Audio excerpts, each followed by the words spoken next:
Hello, everyone, and welcome to our Big Brother 23 Roundtable podcast. I'm your host, Taran Armstrong, and I am here today to talk to you about everything that's been happening on the Big Brother 23 live feeds. With me today is Melissa. How you doing, Melissa? I'm doing great. I'm excited to be back and talking about it. I have to admit, this weekend we moved, and so I didn't have internet accidentally during the weekend because we were supposed to, but it didn't happen. So I've been trying to catch up on everything, whether it's via Twitter or the updates or today, but yeah, just full disclosure, I'm kind of all over the place right now. So yeah, excited to talk about it though. Yeah, everyone's moved. Literally, all three of the people on this panel just moved.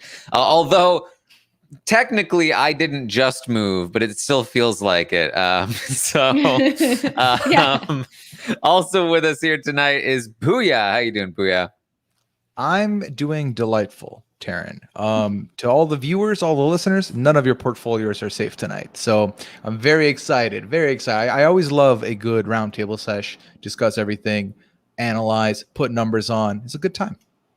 All right. Well, of course, again, we are here to talk about everything that's been going on the Big Brother 23 live feeds. And we're also going to rate the players from 1 to 10 based on how well they're doing in the game this week and long term, and that will adjust their prices in the Stock Watch game that you can play at realitystockwatch.com if you so desire. There's a survey out that I tweeted out. You can still find it there at Armstrong Taran if you want to fill it out. You still have time before we go over the ratings, and you can rate the players yourself and contribute to the audience rating for the players. So let's talk through the week here today, because there's, again, in terms of the game for this week's vote, it's been locked in place for quite a while, but there's still plenty to talk about here. The last time we spoke was Brent was still here. It was can we please just not ruin the blind side? This time we don't have a blind side, but it's been an interesting week, Pooya. Yeah, it's been very fun for me. I understand that, there's some whispers out there that I don't subscribe to, that it's been a boring season because there's been foregone results. Honestly, given the result of the evictions being predictable, that's fine, because nothing else has been. There's been a lot of moving pieces. There's been a lot going on. It genuinely does not feel like we're not even a month past Travis being gone. Like it's been 3 weeks. Like that is so much has happened in this game since then. And it's been a fun week to follow, especially this week, because I feel like for the first time in a couple of weeks, there were some moving parts. This was not the initial target. It went back and forth a couple of times, and now we're here. And the outlook for the following weeks has been shifting during this week as well, which has been very fun to see. I feel like now more than any other season, I'm seeing a more active end game being discussed, and it's a very fluid end game. It's not a foregone conclusion of this is the exact thing I want to happen at the end. And unlike other seasons where maybe 1 or 2 people are in the driver's seat, maybe 1 or 2 people are making moves, there's actively like 4 or 5 people I see that are moving, that are shaking, that are trying to get stuff done. There's like 4 different types of gameplay that are going in there. There's a little bit of fun for everybody, and it's just been a fun time to get to watch all of it play out this week. Yes, it's definitely been interesting. I think that part of this season has been that the show and the feeds are almost completely different things at this point. The show has a certain storyline, and that storyline has been entertaining at times and relatively straightforward at times. The feeds have been pretty chaotic. I mean, yes, the plans that end up in place have been, running their course, but they are constantly changing prior to them running their course. I mean, if somebody tried to tell you in week 1 that this was a slaughterhouse steamroll, they were obviously wrong in week 2. In week 2, they might have told you this is a royal flush steamroll. But by week 3, it was okay. It's a Tiffany and Kylan steamroll, and now here in week 4, it's a okay, maybe just Tiffany and maybe now Hannah. Wait, hold on.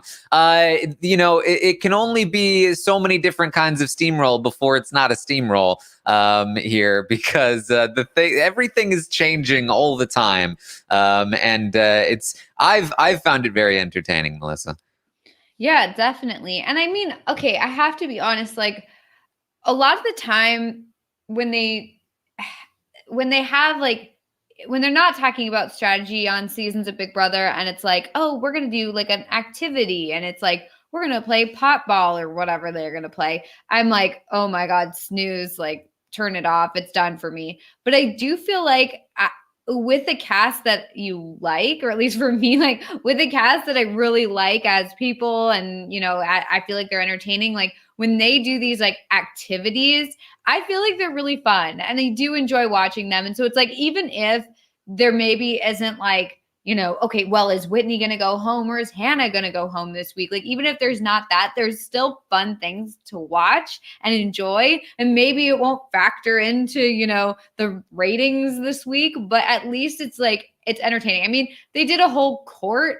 They did, that's very fun. And they did, they had the speed dating and they did that Broadway dance. I mean, they've done like so many different things. It's very entertaining. And I really do enjoy the cast. Like as much as like, it's always interesting to be like, okay, who's going to go home this week? I do feel like this is a very different season in that the game talk isn't necessarily relevant to this week, which like, yeah, sure. Like the episodes aren't so thrilling because it's like, yeah, well, we kind of know who's going to go home.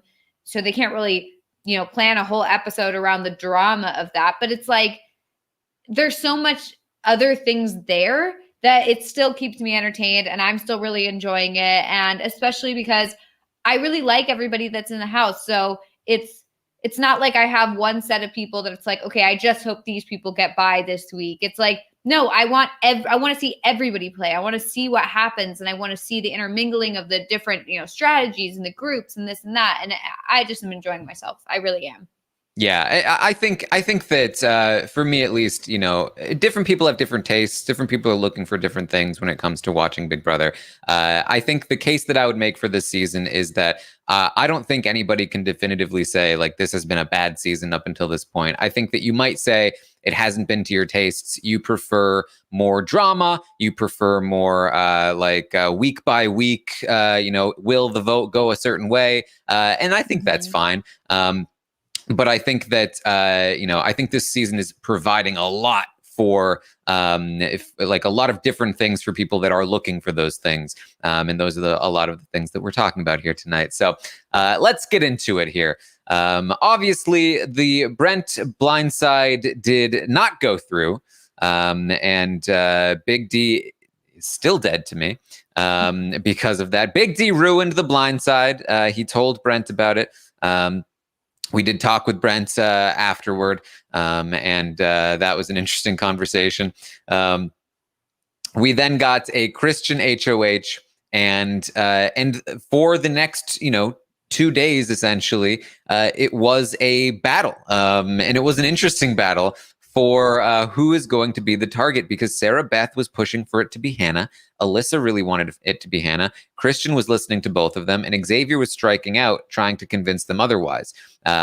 Now, there was a big back and forth. The kings and the queens debated. Sarah Beth looked like she was about to clutch some victory, and Hannah would be the target, which would force the cookout to potentially expose themselves and put themselves in a not great position to have to force the vote to save Hannah, or maybe even let her go, as Xavier, sort of seemed to be indicating that he might have that conversation. However, Hannah kind of swooped in here at the tail end of the pre-nomination session and saved herself from being the target, even though she couldn't keep herself off the block. The target fell onto Whitney. Hannah and Whitney ended up on the block, and Whitney was the target, which is why we have smooth sailing for the rest of the week, as everyone can cleanly vote Whitney out of the game here, Melissa. Yeah, I mean, I did think it was interesting how it all went down. I feel like it was like a foregone conclusion. I mean, not necessarily, but it kind of seemed like a foregone conclusion that those two were going to be the nominees. But really, it wasn't necessarily about that. It was about who is going to be the target. And I think that I thought that Hannah did a really good job of keeping herself out of the target spot. I don't think Whitney, I don't think Whitney has really done enough. I mean, even now that it's kind of been made plain that she's the target, I'm not seeing very much being done. Maybe I'm missing something, but I'm just not seeing very much being done in terms of like, let's try and change hearts and minds and maybe stick around. I don't know.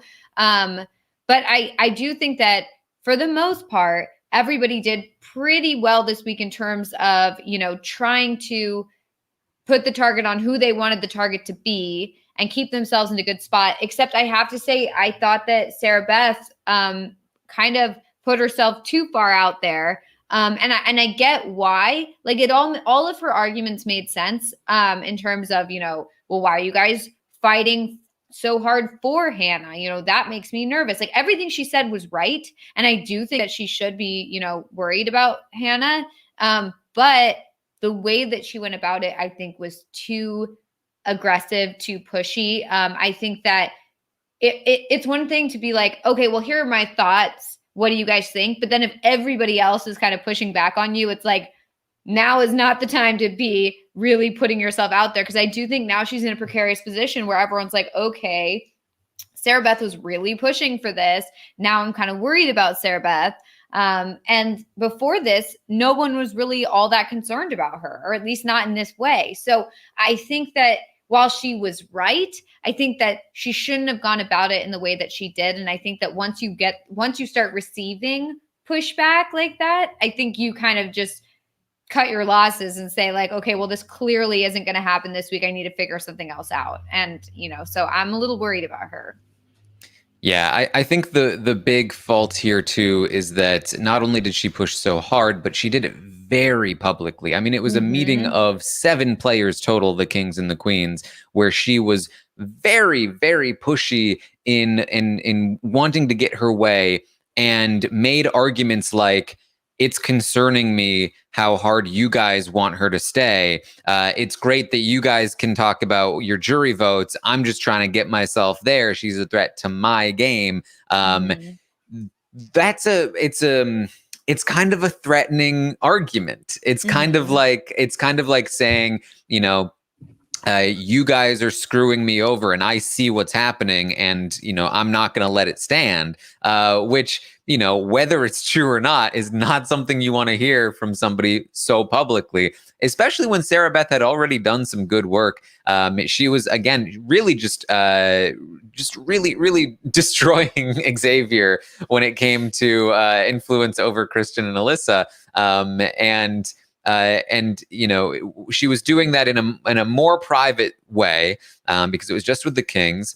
And anytime Xavier made progress with Alyssa or Christian individually, she could come in there and just shut it down. I think all she needs to do in this public setting is state her case initially and then go with the group later. And then afterward, which is exactly what happened anyway, when it's just the Kings, be like, don't you think it's a little concerning how much they were pushing for Hannah? Say that to them privately, not in front of them. But really, through all of this, it was always going to be a losing battle for Sarah Beth, because something that we talked about last week is really coming back to haunt her, and that is that Kyland let it slip to Tiffany that she had told him about Jackpot, the 3-person alliance between herself, Tiffany, and Claire. After hearing that, Claire and Tiffany came to the conclusion that Sarah Beth and Kyland were a lot tighter than they had initially thought. They had come up with an idea that they wanted to try and take Sarah Beth out of the game. Now, at the time, it felt impossible. However, over the course of this week, Tiffany has been working very hard to put the target on Sarah Beth's back and link her with Kyland so that people want to take her out as a way to weaken Kyland. And this whole pushiness over Hannah has been a great excuse and a great reason for her to put the target onto Sarah Beth's back here over the course of the week, Pooya. Yeah, I think ultimately when we break down SB's game, Sarah Beth was thriving in the team setup. I think amongst her team, she was doing completely fine. She had a thing with Kylan that was also good. It all goes wrong when Sarah Beth, the self declared I'm gonna play the floater game, decides I don't want to do that. I want agency. I want it this week. I want it on a week that I don't have the control, and I'm going to spend all my capital to try and do it. Because, like you've both mentioned, she had an opportunity at the beginning. It looked like she had it going. She literally had the target moved over to Hannah, aka Chada, which I hear Hannah would like to be called by her last name, and I'm going to try and make the switch. We'll see. We'll see if I'm able to do that. But ultimately, doing all of this publicly, and the reasons being a little bit more self-serving, and not knowing that there's a cookout alliance that is literally looking at you do all this stuff that Chara is a part of. None of this spells out well for her. Do I think that she is a horrible player? No. I think she has good game capabilities. I think she has good tools in her arsenal, but this was just ultimately a very bad week to decide. Now was the time for me to spend all of my capital, and for this specific reason and for this specific target. It wasn't the time. Yeah, and she's doing, like, she's using the social capital to destroy rather than build, right? Like, getting out targets is great and it's very useful, but building something is much more valuable in the game. And she has spent very little energy building relationships and building alliances. She was in this jackpot thing, which she ratted out to Kylan, and then has completely just kind of let slide. And this happens all the time, right? Like, early alliances kind of drift apart and people just let them. But not everyone is going to just let them. Somebody like Tiffany, if you were in an alliance with her and now no longer are, that means that she's working with other people and is going to look to target you. So if you see that slipping away, you need to work on reclaiming it. And she sometimes still talks game with them, but there's been no mention of jackpot anytime lately. Like, why not? Why have you let that slip? Why do you feel so comfortable just chilling in, Royal Flush, where you have no other substantive relationships? You need to, while your teammates are in power and you are safe and you have some of that power, instead of just using all of it to be like, now I need this person out for my own game, build a structure, build alliances so that when you do want somebody out, you have the power to actually do it without having to be the sole person who says, for my game, I need this. That's what Tiffany has done. She did it in 1 week when Kylan was HOH, and now she has an entire network of people that she can whisper into their ear, I want Sarah Beth gone, and it happens, right? So that's like, Sarah Beth is trying to skip all those steps and be the, I'm not playing too hard, I'm just going to chill and be a floater game, and then act like she actually has the power when she hasn't built any of it. Do we think it's like, do we think it was, I feel like it wasn't worth it for Sarah Beth to push so hard to get Hannah out. Like, I feel like it was, the logic that she had was like right generally. And then when people were pushing back, it was like, well, that concerns me. Like, that all makes sense. But like, was it worth it? To, like, if she was able to get this to happen and people weren't like freaking out about Sarah Beth now, like if she was able to get, Hannah as the target this week, is it that important? Like, is it that good for her game to have that happen? I feel like it was like, it seemingly was kind of out of nowhere. It was like, yeah, sure. They're not really working together and maybe she sees her as a threat, but like, I didn't see it as like being that crucial for her game, for Sarah Beth's game, to get Hannah out this week. Like, am I missing something, or was that like, it just seemed like it was too much for not enough value? Absolutely. I think, again, like, the value in getting somebody out, if you're a good player, is that it helps you build something else. But Sarah Beth has played a very defensive game. And, in the first week, she was talking about Derek X constantly. He said my name. I've got to get Derek X out. And we were like, what is her obsession with Derek X? He didn't even say her name. It was a lie. And so it's the same sort of thing with Hannah. She's just like super focused on this one person might be a threat to my game. I need to remove them, eliminate them. But she, again, just hasn't been playing offensively enough, and so her defense is overly aggressive because she hasn't done enough offense. She's trying to score a goal from her goal. Like, it's not going to work. Yeah, I do think that with Tiffany, so Kyland wins HOH. The queens are safe. Tiffany uses that 1 week of safety to comfortably lay plans for the future, lay foundations for better things, stronger things to build later. All of this included puts in a lot of work within that 1 week of game. Sarah Beth has had 2 weeks of this safety that she has not utilized to do that at all, which I think is a huge misstep for her. And I want to go back to the fact that this is still teams, and the fact that the Kings played it very much like this is a team decision last week kind of leads it to this week where she's like, okay, so since it's a team decision, let's go this direction now. We're a team. We can agree on this. And again, if the assignment was convince the majority of your team to do this, she successfully did that assignment. But then she decided to go out of her way to put her neck out for this. And to answer what you were saying, Melissa, I have to say, ultimately, is Chada looking at Sarah Beth potentially? Maybe. But could you have used this time to instead build yourself protection so that even if that was to happen later, you'd be safe? I think that's the better move, because especially if you can't move mountains like that, leave it.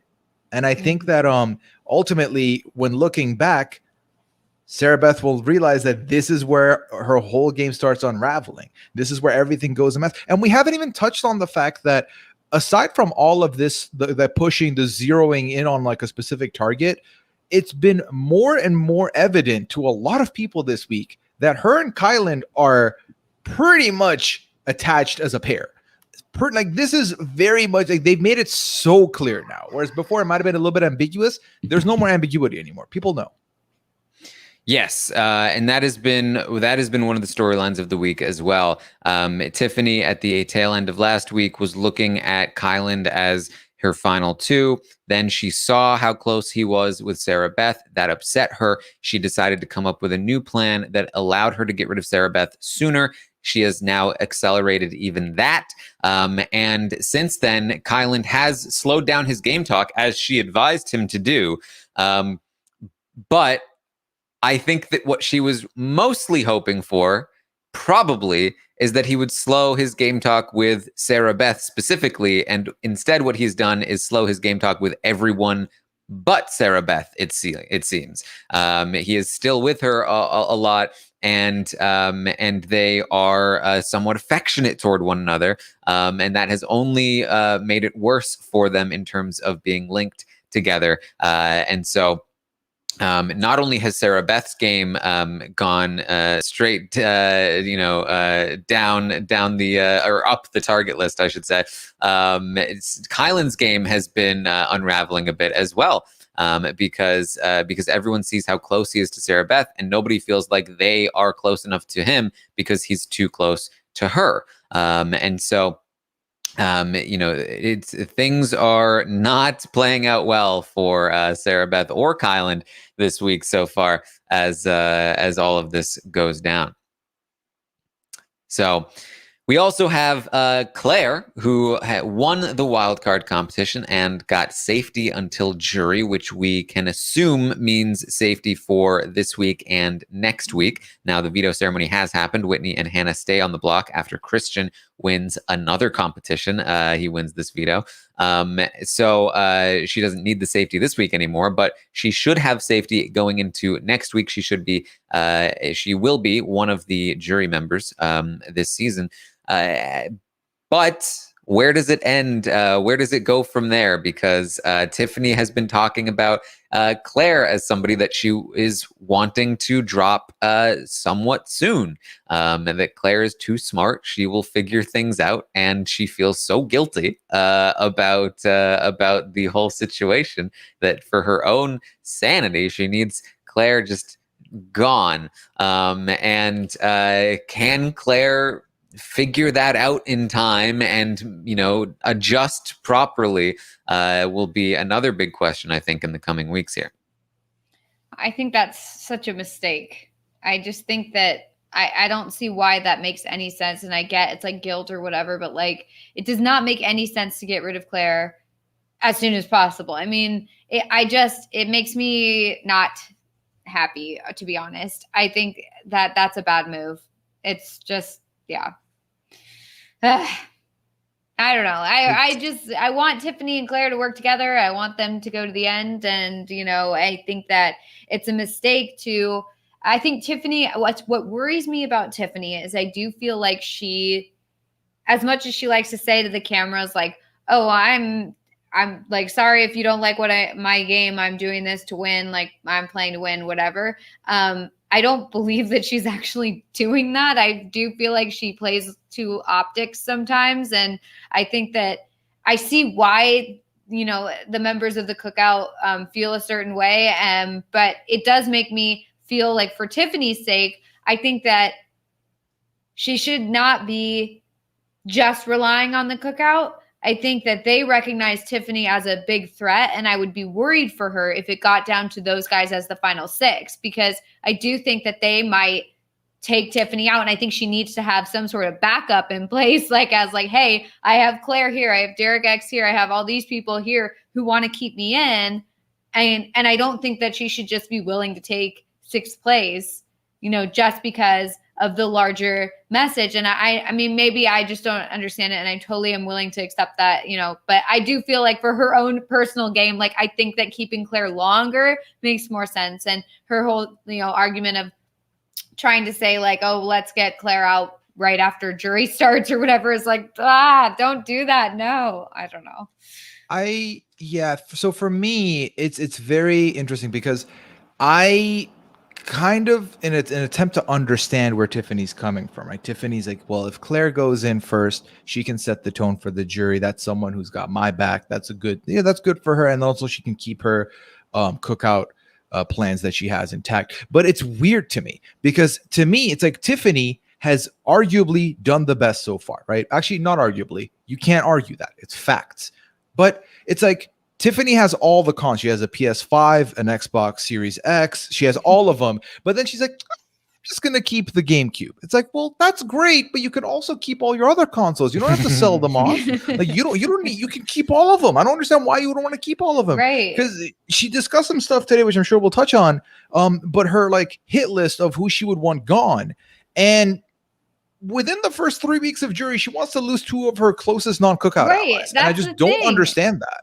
Yeah, she doesn't have to be like, okay, we're getting the cookout out right now. Like, let's do it. It's like, we don't need that. She can keep them all. Like, there are other people left in the house that can go before literally any of her allies. Like, I mean, yeah, sure, there are people that she's working with or has like tangential relationships with, but it's like, they're not your strongest allies. Like, keep your strongest allies in. Keep the cookout. That's totally fine. But I do think that it would be a mistake to get out Claire or Derek X or any of those people who you're working with that aren't in the cookout. Like it just, I don't get it. Yeah, it's interesting. Part of me wonders if she will follow through with this hit list. Right. I think she means it right now, but I think it's one thing to talk about, well, I'll lose Claire in a couple of weeks, and another thing to actively do to Claire what she's been doing to Sarah Beth and to Whitney and to Brent, who those are people that she didn't particularly care for. And Tiffany, for better or worse, does appear to be the kind of player who likes to not care for the person that she's targeting. Not nearly to any extreme, that it feels like overly wrong or anything, but she definitely likes to feel her strategy at the same time that she's doing the strategy. And I don't know that she'll be able to bring herself to actively campaign against Claire in the way that she's, again, put the target on some of these other people. And if she's not doing that, then I don't know that the target will fall on Claire in that same way. Now, it certainly could, but it doesn't mean that, again, Tiffany's kind of been dictating the target list from this point, or from as soon as Frenchie left. But if she's not overly directing it, it means that it might not actually happen. And she may also just flat out change her mind and be like, well, do I really need to lose Claire yet? Maybe I'm a little concerned about Brittany. Maybe I'm a little concerned about, like, is Alyssa still in the game? Like, what's happening? So, we'll see where that all goes. I do think, however, there is at least one point here that she is at least somewhat correct about, which is that Claire is dangerous in this game. And I do think Claire could figure things out. And I do think that if you let Claire survive for too long, she could be a big threat to win and potentially mess up everything that Tiffany has going on.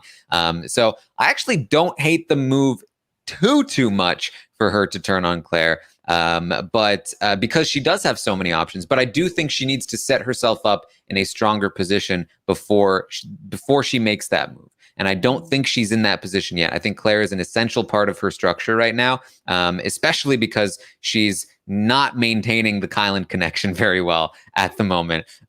She definitely, if she's going to lose Claire, she definitely needs to retain Kyland. And so far, that's not been happening either. Their relationship has deteriorated to the point where just today they were kind of talking about it. She was upset that he didn't respond to like her good morning. And he was like what's going on here? And he was trying to talk about it. Like, I don't feel like this is resolved. And she was like, I feel like it's resolved. I don't want to talk about it anymore, which is absolutely what you say when it's resolved, of course.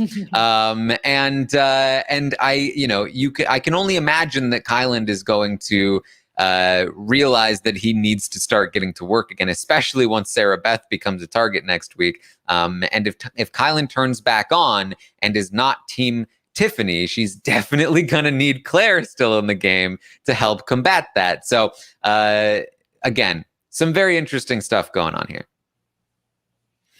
All right.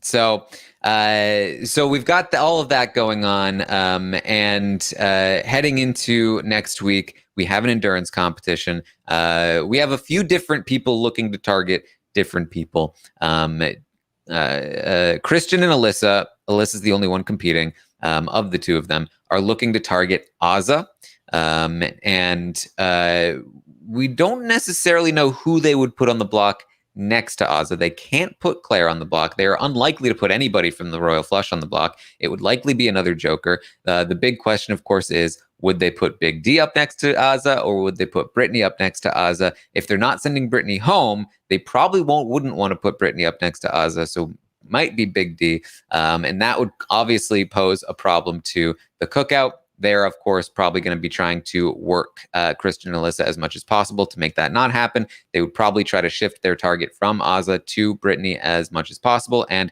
to be honest, they'll probably get their way because they got their way this week, and they're pretty good at what they do. Sarah Beth is looking to target Hannah still. And she may be talked out of it by Kyland, but and these are people who very well could win an endurance competition. Alyssa, Sarah Beth, they are both people that could cause some big problems for the cookout at this time. Azah is looking at Azah had a conversation with Tiffany today where they were talking about going to the end, and Tiffany was like, "We got to get to the 6," and she was like, "I thought it was the 5 plus Hannah." Like, what do you mean? Like, what is that? What does that mean? It's the same thing. That's 6 people. Yeah, Azah's fascination with, okay, well, she's kind of in, but I'm just not going to give her all my game. I'm just not going to divulge all my information to Hannah. At this point, Azah, this is like 5 people working with you is better than 4 people working with you, right? So embrace the 5. What's wrong with the other 5 people being in the group? I still don't understand. And again, it was very funny because a couple of days ago, Taran, you brought up the whole the way Azah and Tiffany talk, and the way Tiffany was kind of making the whole conversation with them was going a little bit rocky, where Tiffany was kind of saying things in a way that was bothering Azah. We got a little bit of that again today with this very same conversation. I don't understand where Azah's coming from with this still completely. I don't know what the root is here, but I love that Tiffany will ride for Chada no matter what and says, listen, she's with us. I don't care. Like, this is our 6. This is what the numbers are. You got to deal. It has to be the case. Mm-hmm. Yeah, it's very weird that she keeps pointing that out. Like, it's like, I don't know, like it makes sense if it's like a clarifying thing, like, oh, the 6, like, okay, wait, who is this in the 6 again? But like that clearly isn't what she was intending. Like, she clearly doesn't think of Hannah as part of it, and that's weird. Like, I don't know why she's still on that. Like, maybe, I mean, if she wants to then say like, well, Hannah will be the first to go once we get to that point, like, okay, that's fine. But like, it just is weird that she keeps pointing that out. Like, it's like, yeah, no, you don't have to keep saying that it's 5 plus Hannah. Like, that's 6 people. You don't have to clarify it any further. That's enough. Like, it's very weird. Yeah. So really, looking at next week, you have a bunch of people aiming their shot at Sarah Beth. You have Christian and Alyssa, who are still potential targets, mostly backup targets, but still some people would be primarily targeting them. You've got Brittany on the target list, and you've got a couple of options for, this could be bad for the cookout, like Azza, Big D, or maybe even Hannah, and maybe Azza. No, who would Sarah Beth? Has Sarah Beth talked about this? I'm sure she has. Probably like Hannah and. Maybe she'd do like she'd probably do Derek X or something along those lines. Sorry, Derek X, got to use you as a pawn, or at least that's probably what she'd go for. Kylan would argue against her, but he doesn't have a lot of sway with Sarah Beth, actually. So, there's a bunch of different things that could happen next week, but primarily we're looking at Sarah Beth as the target, especially since Tiffany definitely has a history of getting her way here. So it's strange to me because I feel like Sarah Beth is smart. Like, she's a smart player, except for like this week she did not do well this week. I mean, this week is like her downfall. I feel like maybe she wasn't in the best position before, but I don't feel like she was next on the list. And now all of a sudden she's next on the list above the showmance. And, that surprises me because you would think you should try and get rid of the showmance first, especially Christian, because Christian is winning everything. And he also is not eligible to compete for HOH this week. It just seems like this is a perfect time, or else you're looking at someone who could possibly win veto HOH, like just constantly to the end. He's that good. It's very unfortunate that Sarah Beth is now in this position. And I wonder, does she recognize that she's in this position now? Like, I mean, does she recognize that this is something that she has now put herself in? Or is she not aware that she's in danger? I don't think she's aware that she's in danger at this time. She definitely does not realize how many people are gunning for her at this point.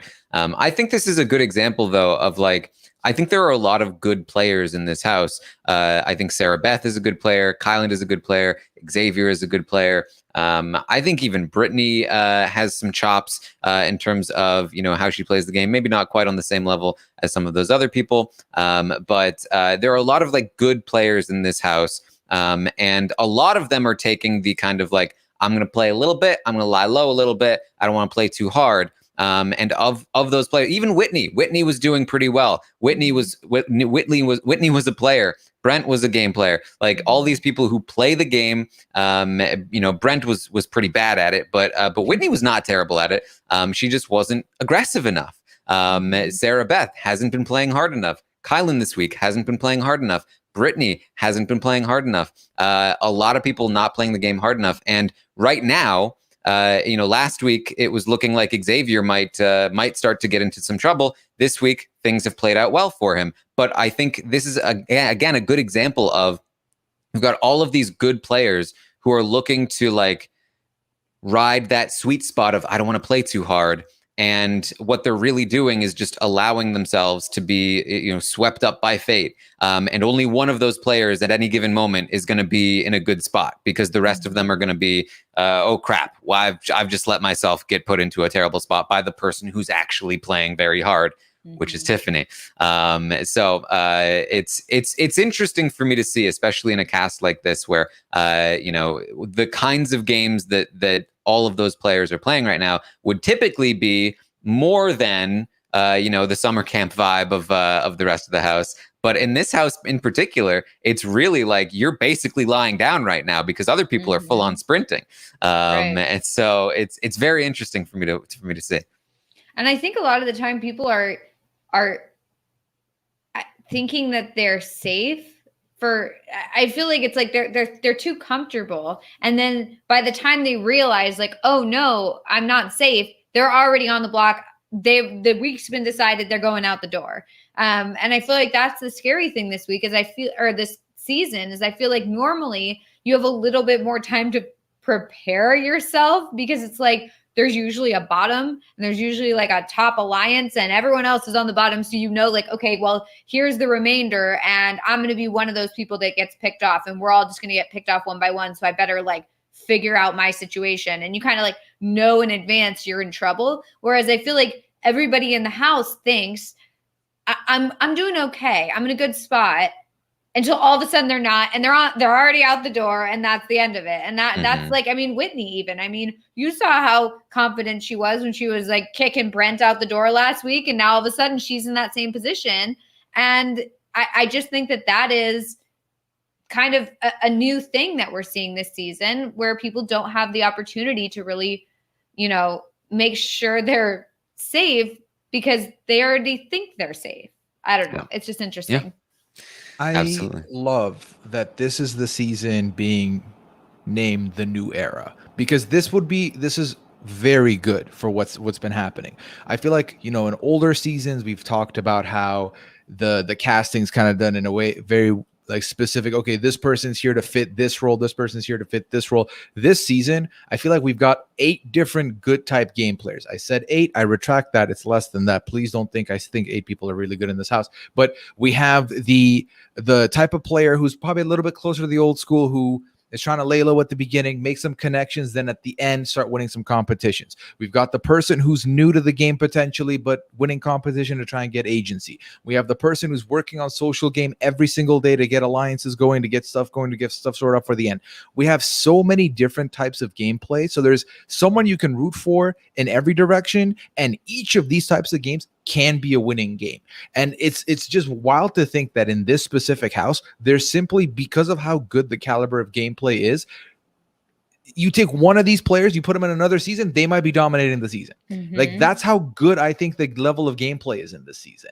And that's why when people think the season's dull, I'm like, well, there's just layers on layers going on here that you can't even begin to comprehend. If you just sit and watch this, it is fascinating to me. Like, I think that and I'm not going to give anything away here, but I think someone like Alyssa, someone like Christian, who I don't even think are playing, best games in the house, not even top 4 or 5 for me, are still playing really good games. It's just the level of gameplay in this house is way too high, but in a good way. And I love it.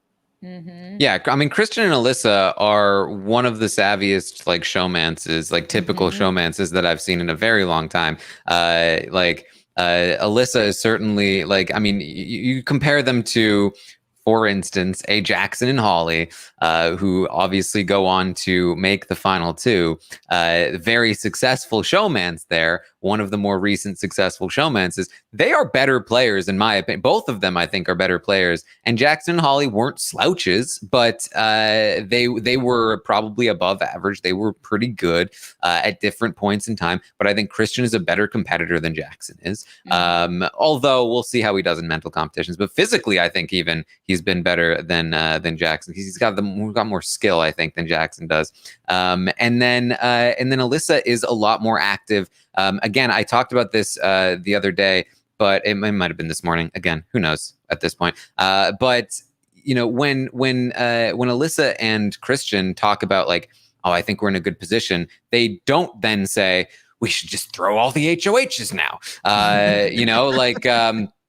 Like that was all that was keeping Jackson and Holly afloat for most of the game. And they were constantly wanting to throw them. And they just kept being like, we can't, we're just too competitive. So they were like, against their own will, succeeding in the game. Not nearly the case here with Alyssa and Christian, who are doing a pretty good job. Christian has undeniably a charm to him. He just today locked in a final 2 with Brittany.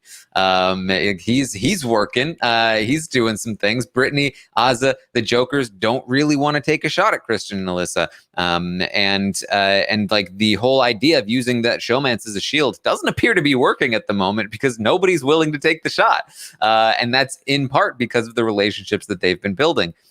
So there's really all over the place, just great strategy happening. And then there's the Jokers, but it's the Jokers. What are you going to do? What are you going to do? All right. Are we ready to talk Stock Watch? Yes. Okay. Let's do it. All right. Let's pull it up here. Here we go. Stock Watch engaged. This is where we rate the players from 1 to 10. 1 being terrible. 1 foot out the door. They've put themselves in this position. They couldn't have been playing worse. 10 is they've played this week as well as they possibly could. They are a likely winner of this season, and they are doing very, very well. And then 5 is it could go either way, right in the middle, right?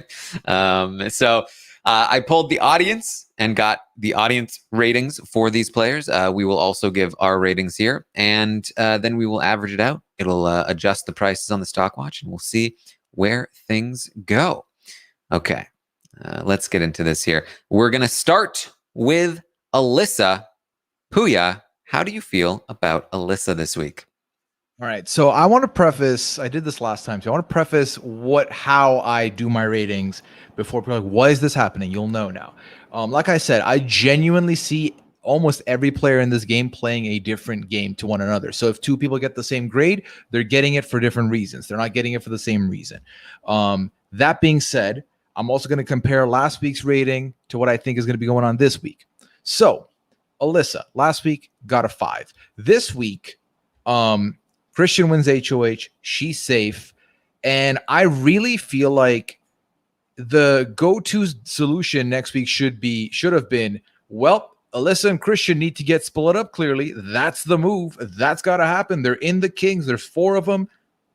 Spoiler alert, they're not the main targets. They might suffer potentially from if the right person wins the veto and takes someone off the block, or some combination could still get them on the block. But I think they've had good progress this week. Genuinely, they've got a couple new alliances in the works now. They've got a couple new connections in the works. And I keep saying I genuinely see their games as intertwined at the moment. I think Alyssa's someone who, should Christian leave, has her own head on her own shoulders, will be making her own decisions. I think it's very clear to a lot of people that she kind of controlled Christian a little bit here, which I'm not even going to argue. I do think that way.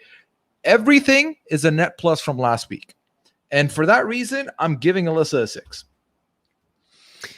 Yeah, I feel similarly, but I also feel conflicted because I think that she's in a better position than she was last week, and I'm actually genuinely impressed with a lot of the work that she's done this week.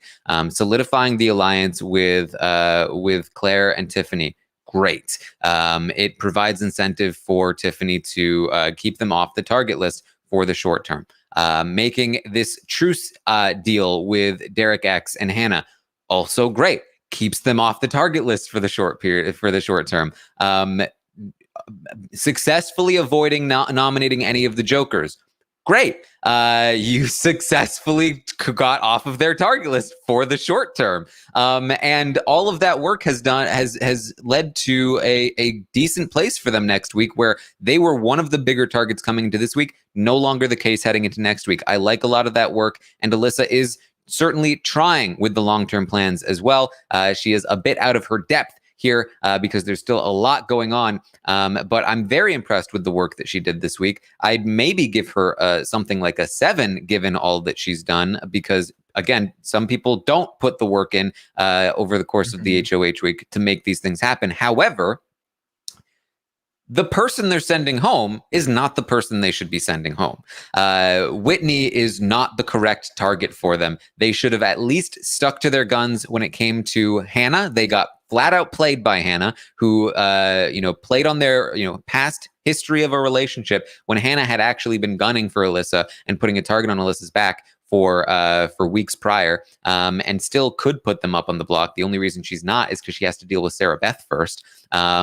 And they're taking out Whitney, who, yes, she did talk about going after Christian and Alyssa, but so did literally everybody in the house. And at least Whitney was approaching them to try to work with them because she had recently discovered that she should be going after other people like Tiffany and Kyland. And oh boy, would that have been amazing for Christian and Alyssa. So really, really bad for them that they not only let Whitney go, but actively targeted her. That has to make the score go down. But you know, at the same time, a lot of people, like pretty much everybody in the game, apart from the cookout, is making the same mistake, that they don't see the cookout exists and they can't do much about it because of that. And if they had tried to make some kind of other shot, it would have killed all of the work that they were trying to do in the short term to put the target off of their backs, and likely would have gotten them into some trouble in the short term because of it. So this was kind of a lose-lose situation, but they, I think, made the wrong play. I think they should have gone for a bigger shot that would have been more beneficial to their games, even if it made them a bigger target in the short term. Instead, they went for a safer shot, took some short-term safety, which I do think will hold, in hopes of perhaps, you know, Christian winning more competitions in the future, which is certainly possible, or that you know, things will change and shift as time goes on, which is also certainly possible. So all that to say, I'm also at a 6 for Alyssa. It's where I've always thought she should be, and I think she's playing admirably given the circumstances of being, you know, completely in the dark about this bigger alliance, which, you know, as opposed to other large, you know, alliances that are secret, I think giving a little bit more leeway when it comes to people not seeing this one, because it is a little bit unique. They came together very early on, never talked game with each other, never coordinated with each other. They've never acted like an alliance. They've never acted like something to even be caught on to.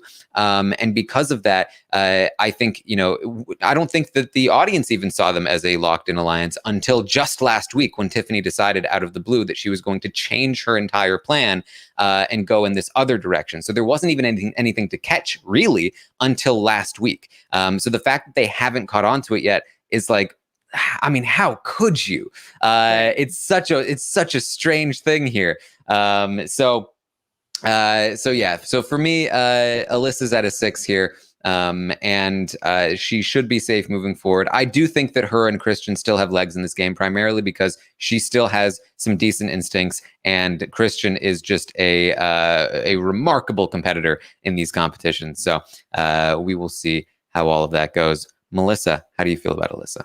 I think both of you made really good points. And I think that like I was teetering between a 5 and a 6, to be honest. But I do think you guys have convinced me to go with a 6, just because I do think you're right. Like, my thought was like, well, she's, you know, they're totally blind to the cookout and they're getting out the wrong person.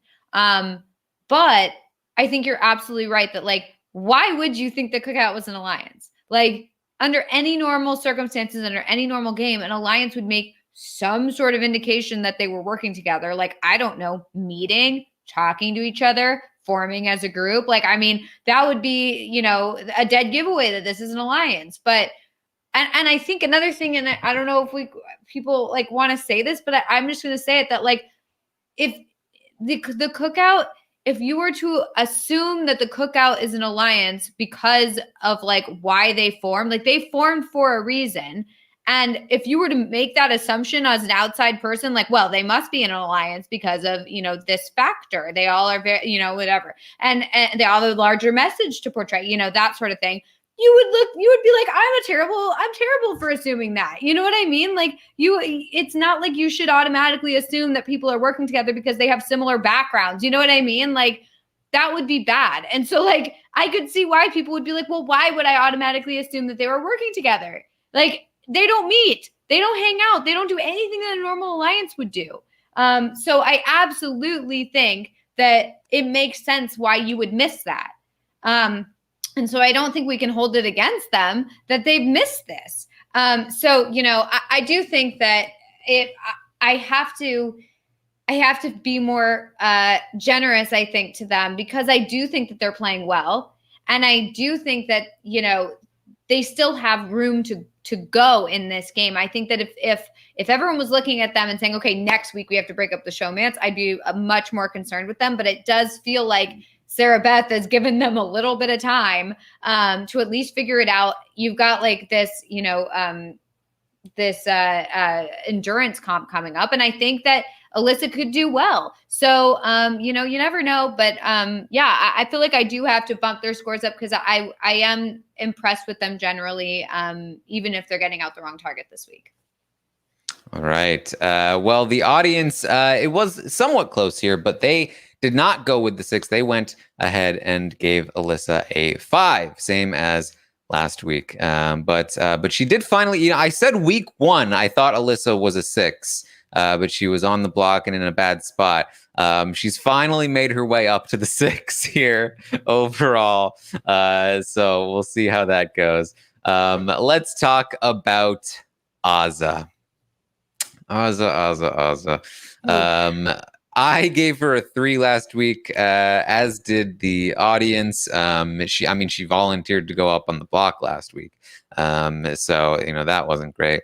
Am I going to stick with the 3 this week? She's still not impressed me. I'm still not loving what Azah's giving here in the game. However, she didn't volunteer to go up on the block this week, so that's already a marked improvement. And for that reason, I think I'll go up to the 4 here for Azah. I don't think she is a good player. I think that she could be. I really do. When she is social with people, she's very charming. She has great things to say. I think that she is also like very intelligent. I think that she could be a good strategist if she actually wanted to be. It's the philosophy, I guess, that's really holding her back. She just doesn't see the game in the way that it needs to be seen in order to play it well. Now, that doesn't mean that she can't still win. I think she could, but especially in a cast like this, she may have trouble because they are going to want to respect a hard played game, and that's not really what Azah's all about. But I do think that she could make it very far, especially because she's in the cookout. And if they do get to the final 6, or even if she comes close to the final 6, because of that, she will have the opportunity to win some of those end game comps. She will be potentially seen as somebody to bring to the end, and that's a good spot to be in, even if you are currently in a bad spot to win the game overall. If you're gonna be there, you're at least a 4 for me most of the time, unless you're actively doing things to ruin your own game, which she didn't quite do this week. So it's a 4 for me. Melissa, how do you feel about Azah?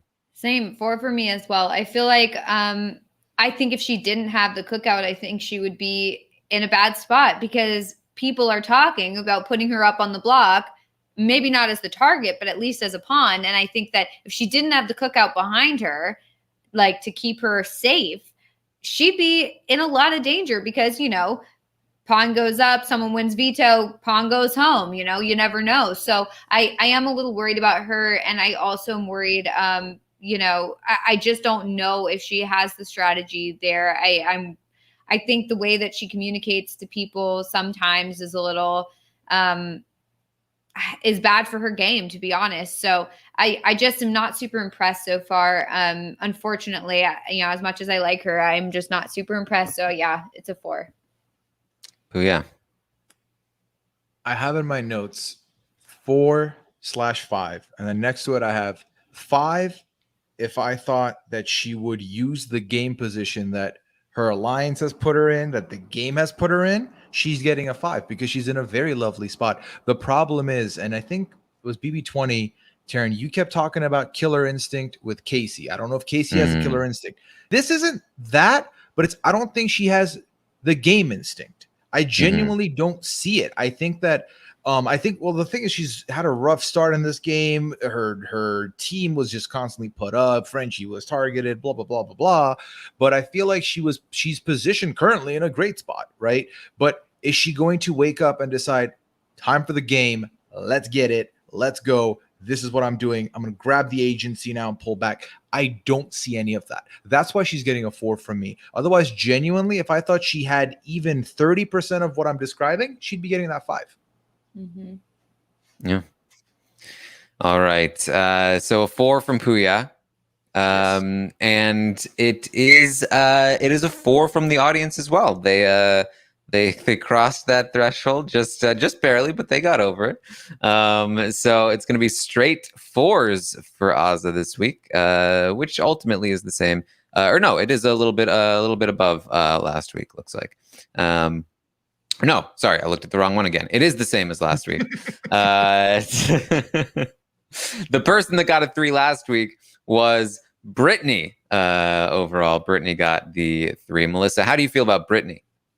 I feel like I feel the same about Brittany. I think that while she's not on the block, I think people still consider her for the block.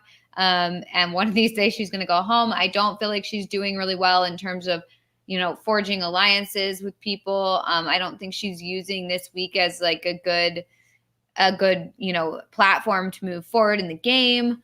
I just don't feel so great about her. So yeah, I'm just going to keep with my 3 at this point. Yeah, there's a problem with Brittany, and that problem is that she should be a 4, but Azza is sort of taking up that spot, and she's, I think, a better player than Azza, but in a much worse position. And so unless something changes, she's just facing a losing battle. She can't get past that sort of like, even if she does survive the short term, she doesn't have the long-term game to get past like the final 7, and Azza does. And that's not good for Brittany. Again, for better or worse, she has taken herself out of the pawn pool and put herself in the target pool. And that, I think, makes her more likely to win if she gets to the final 2. But getting there is going to be really difficult. And the fact that she's not seen as a pawn will only make it more difficult. And she has the cookout to contend with. There's just a lot of things standing in her way. I think she's honestly a better player than a 3, and people might disagree with me on that. But I do think she has potential in this game. But right now she's locked out of all of that potential, and her position is just way too bad. And so, yeah, it's a 3 from me as well. The audience went with the 3 for Brittany. Also, Pooya, are you going to give the last 3 here? Or you're different? I'll tell you this. My note says 3, so I'm not just following the group. But here's why. Right. So Brittany was a 3 last week on what account? Was a 3 last week on one account. She was on the block again, and that was really it. That was her whole thing. This week, she's not on the block. The only game progression I have seen personally is that she made this final 2 with Christian today official.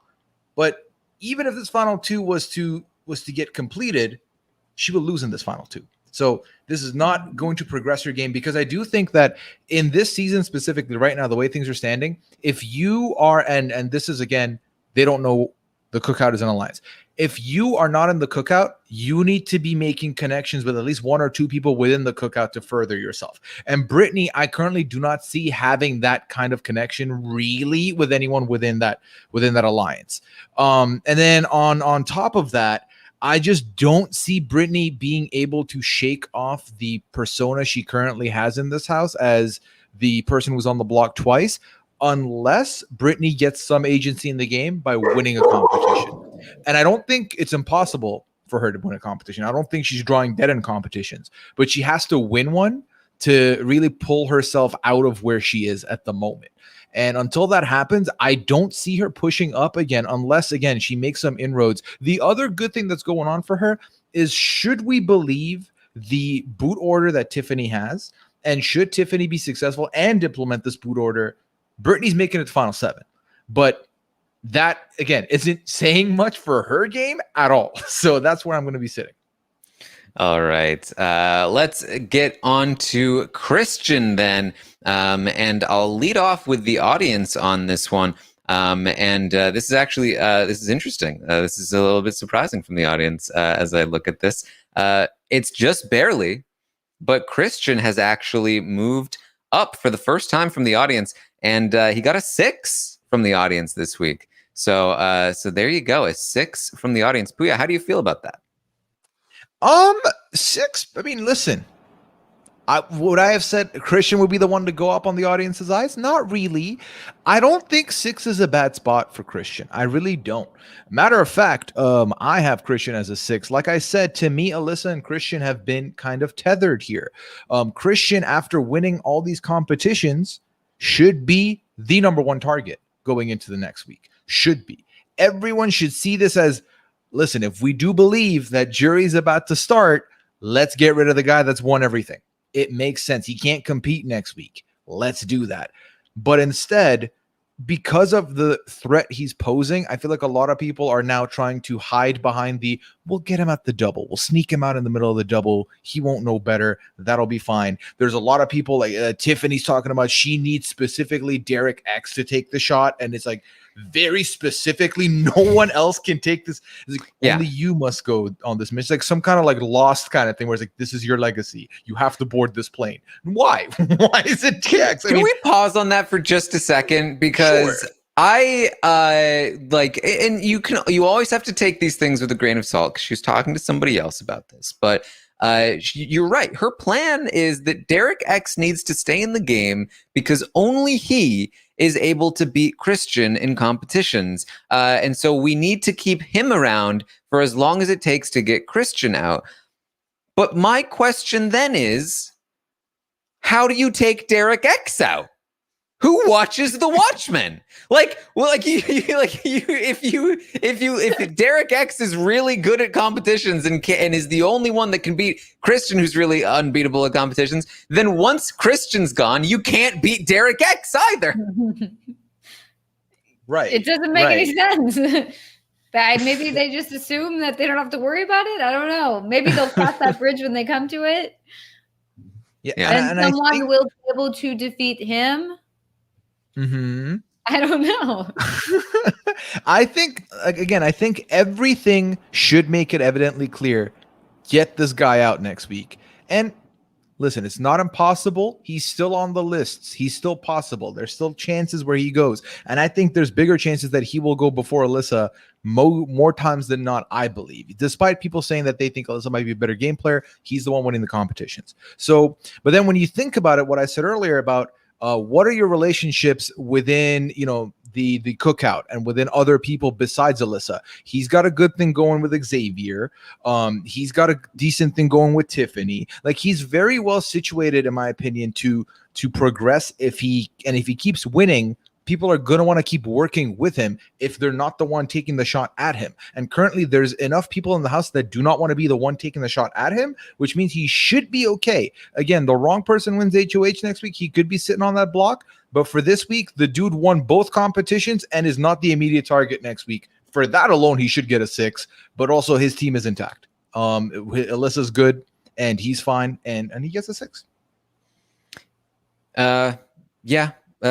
I feel similarly. I feel like I feel like I said a lot of it with Alyssa. I think that where Christian falls short, Alyssa picks up the slack. Where Alyssa has been falling short to a degree, Christian has been picking up the slack. Alyssa's social game, not quite as good as Christian's. Christian's strategic game, definitely not as good as Alyssa's. And Christian is just so good at these competitions. You cannot take that for granted, especially if people aren't willing to take the shot. Now, again, you have to remember that, and I'll keep mentioning this, but Jackson and Holly, right? I don't have the stats in front of me right now. Hold on, I can pull them up for a second here.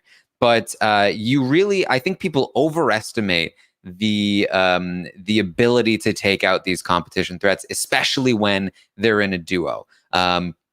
because Alyssa, I think, can win competitions. Like she's not somebody that is gonna like lose a bunch of stuff.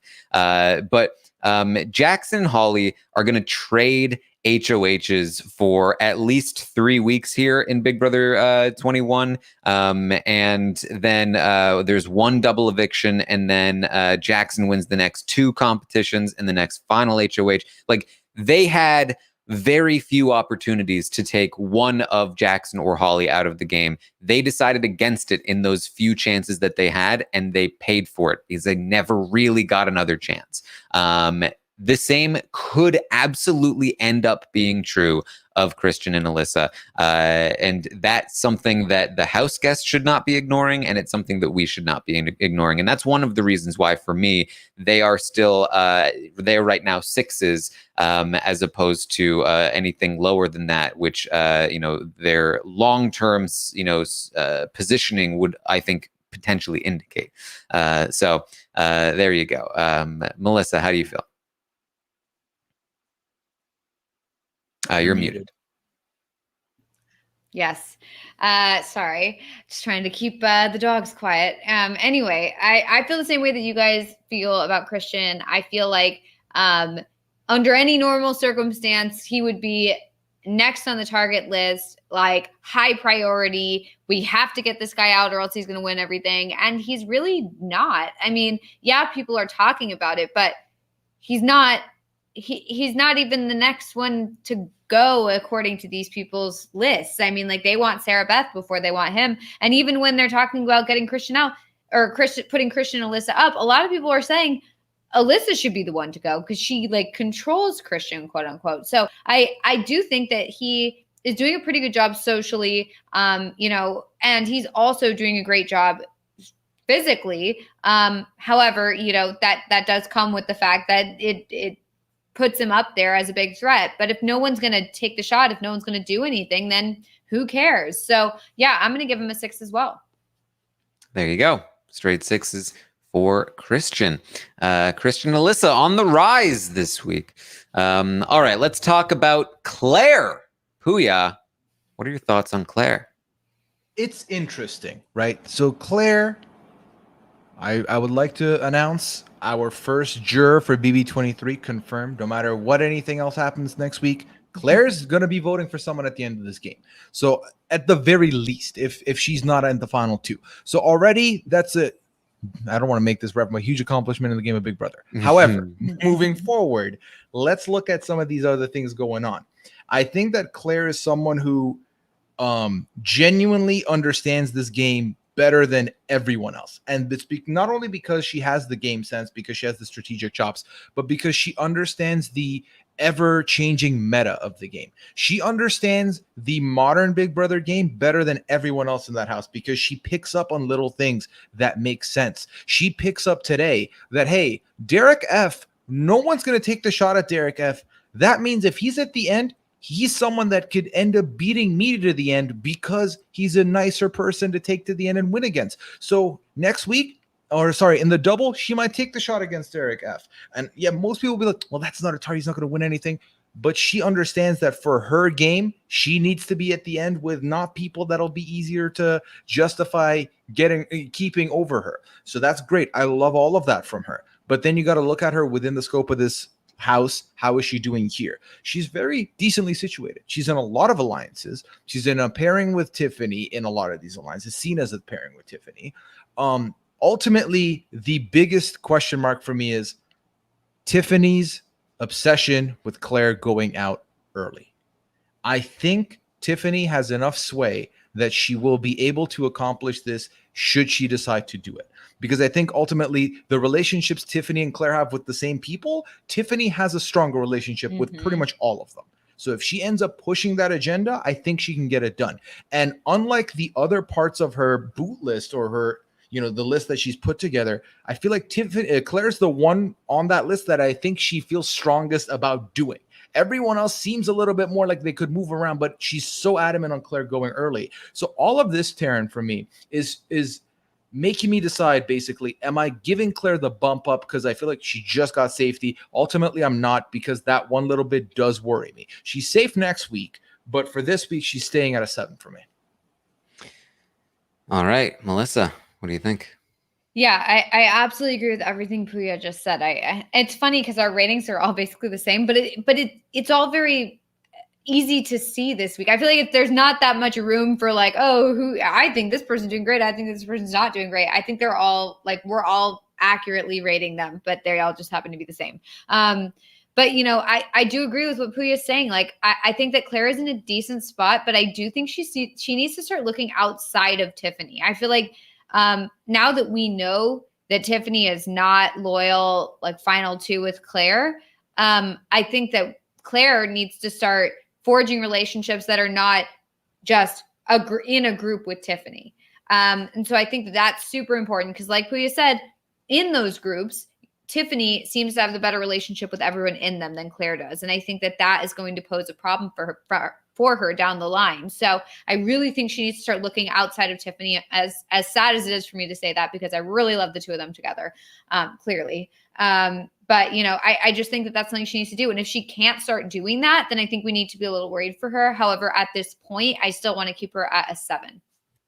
Well, and also, while we've been doing this podcast, she's been talking to the cameras, and she's talked about how she sees the writing on the wall. She's nervous for SB to go because she thinks she could be the next in line. So she is nervous. She is thinking about these things, and these are great things to think about, but then she has to put in that work to reverse some of that damage for herself, because she's got the read, but what are you going to do about it? I think she's got the capability, but is she going to clock that in order to do so, she has to go against her biggest ally in the game to make it happen? Yes. All right. Well, here are my thoughts on Claire. I'm very prepared to give Claire a 6 this week, but there are a few factors that are boosting her up just a little bit for me. One is that she's safe next week. She guaranteed has another full week to change the trajectory of her game. 2 is that as opposed to players like Alyssa and Christian, she is recognizing the fact that she is in some danger. She, as you pointed out, Pooya, talks to the cameras, recognizes that, hey, given the current trajectory of the game, I'm probably gone in a couple of weeks. I'm probably at least the target in a couple of weeks. That's a level of awareness that players like Alyssa and Christian don't have. But she also, I think, is capable in competitions. And I also have a lot of faith in her that she's capable of making the right call when presented with a decision, and has as much relevant information as possible. And that's something that's very valuable in the game. So I just have a bit more faith in her as a player overall. And her position isn't that terrible. It's more of a trajectory that's bad than her current position. She's included in a ton of long-term real alliances, as opposed to the Alyssa Christian, like, temporary alliances. Claire is in a lot of like long-term, we're a Final Four alliance, we're a Final Five alliance, we're a whatever alliance, right? And so for that reason, I do think she is at least one step above Alyssa and Christian right now. But man, is she holding on to that 7 by her fingernails at this point for me.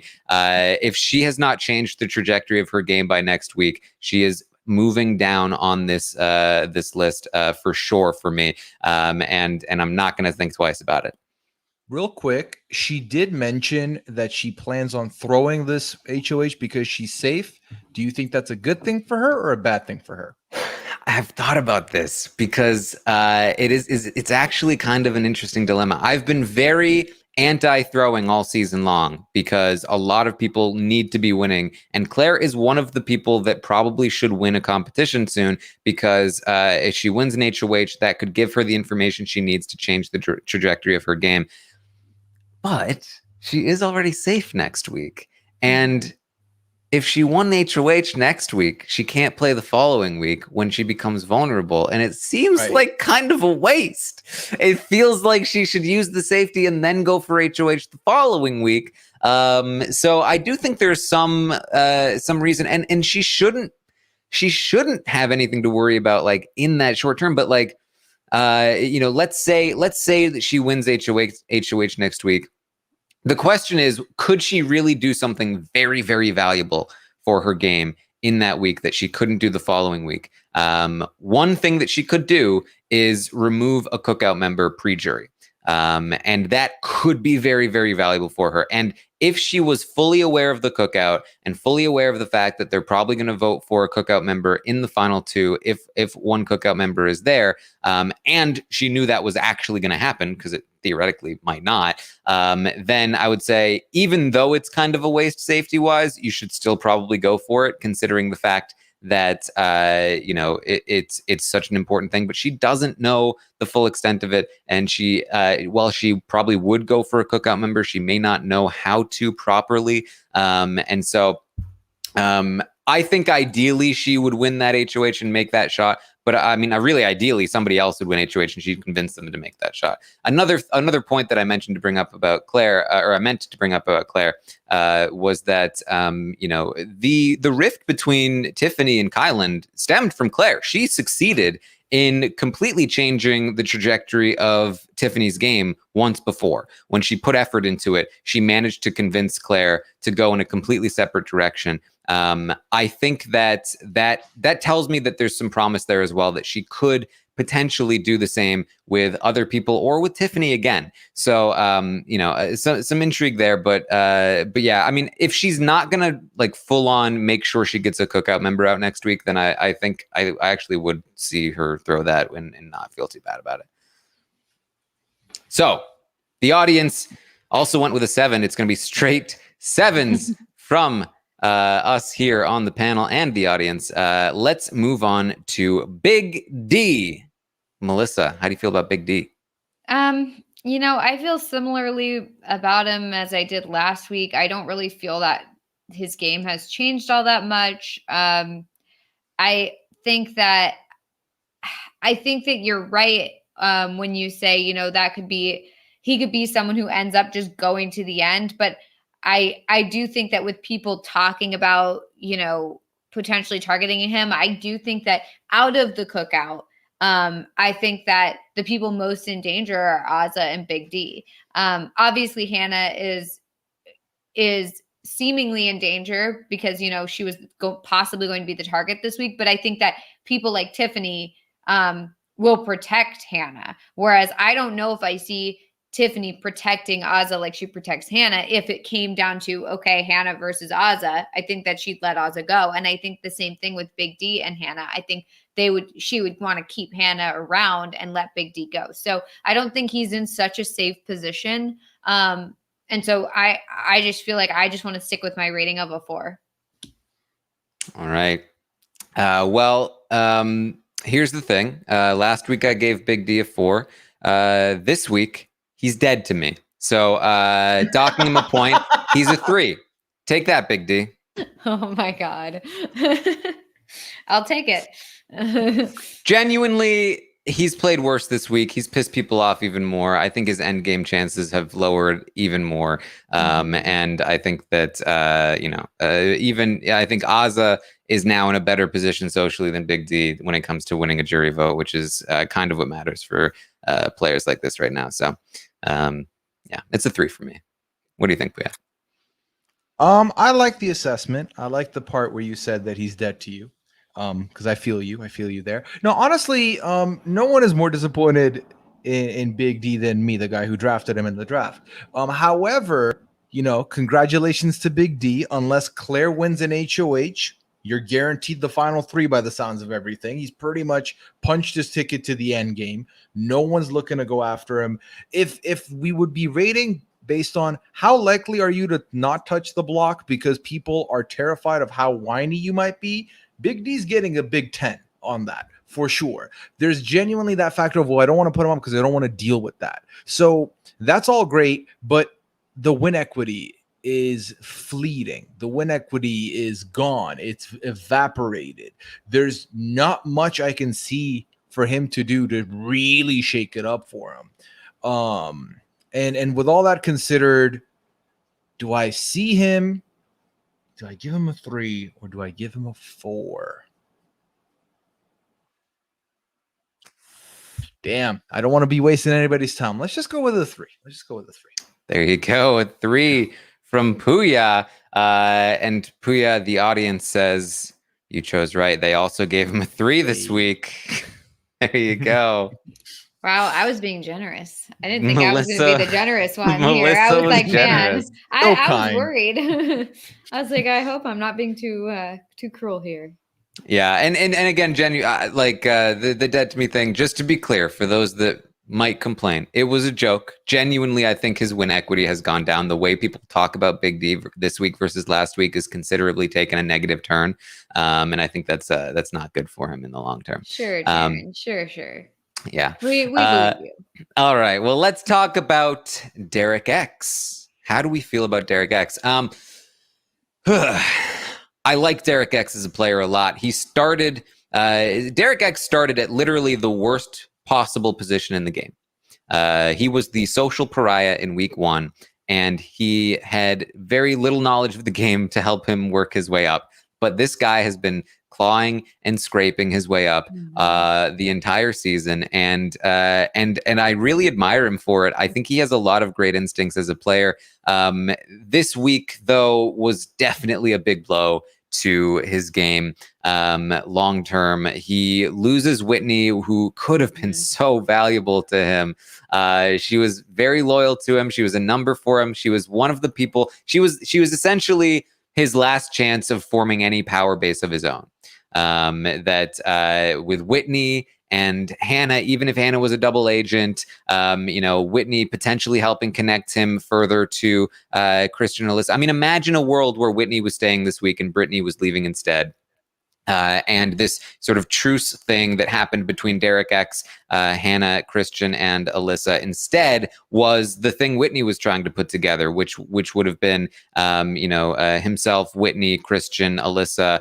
Maybe X gets involved. Maybe they do end up pulling Hannah in. Now all of a sudden, there's a genuine amount of people in a group that maybe only one of them is in the cookout, and now there's a power base where there are targets that are bigger than him there, that he actually has some numbers to do something if he wanted to. It could have been much better, and losing Whitney here is very unfortunate for him.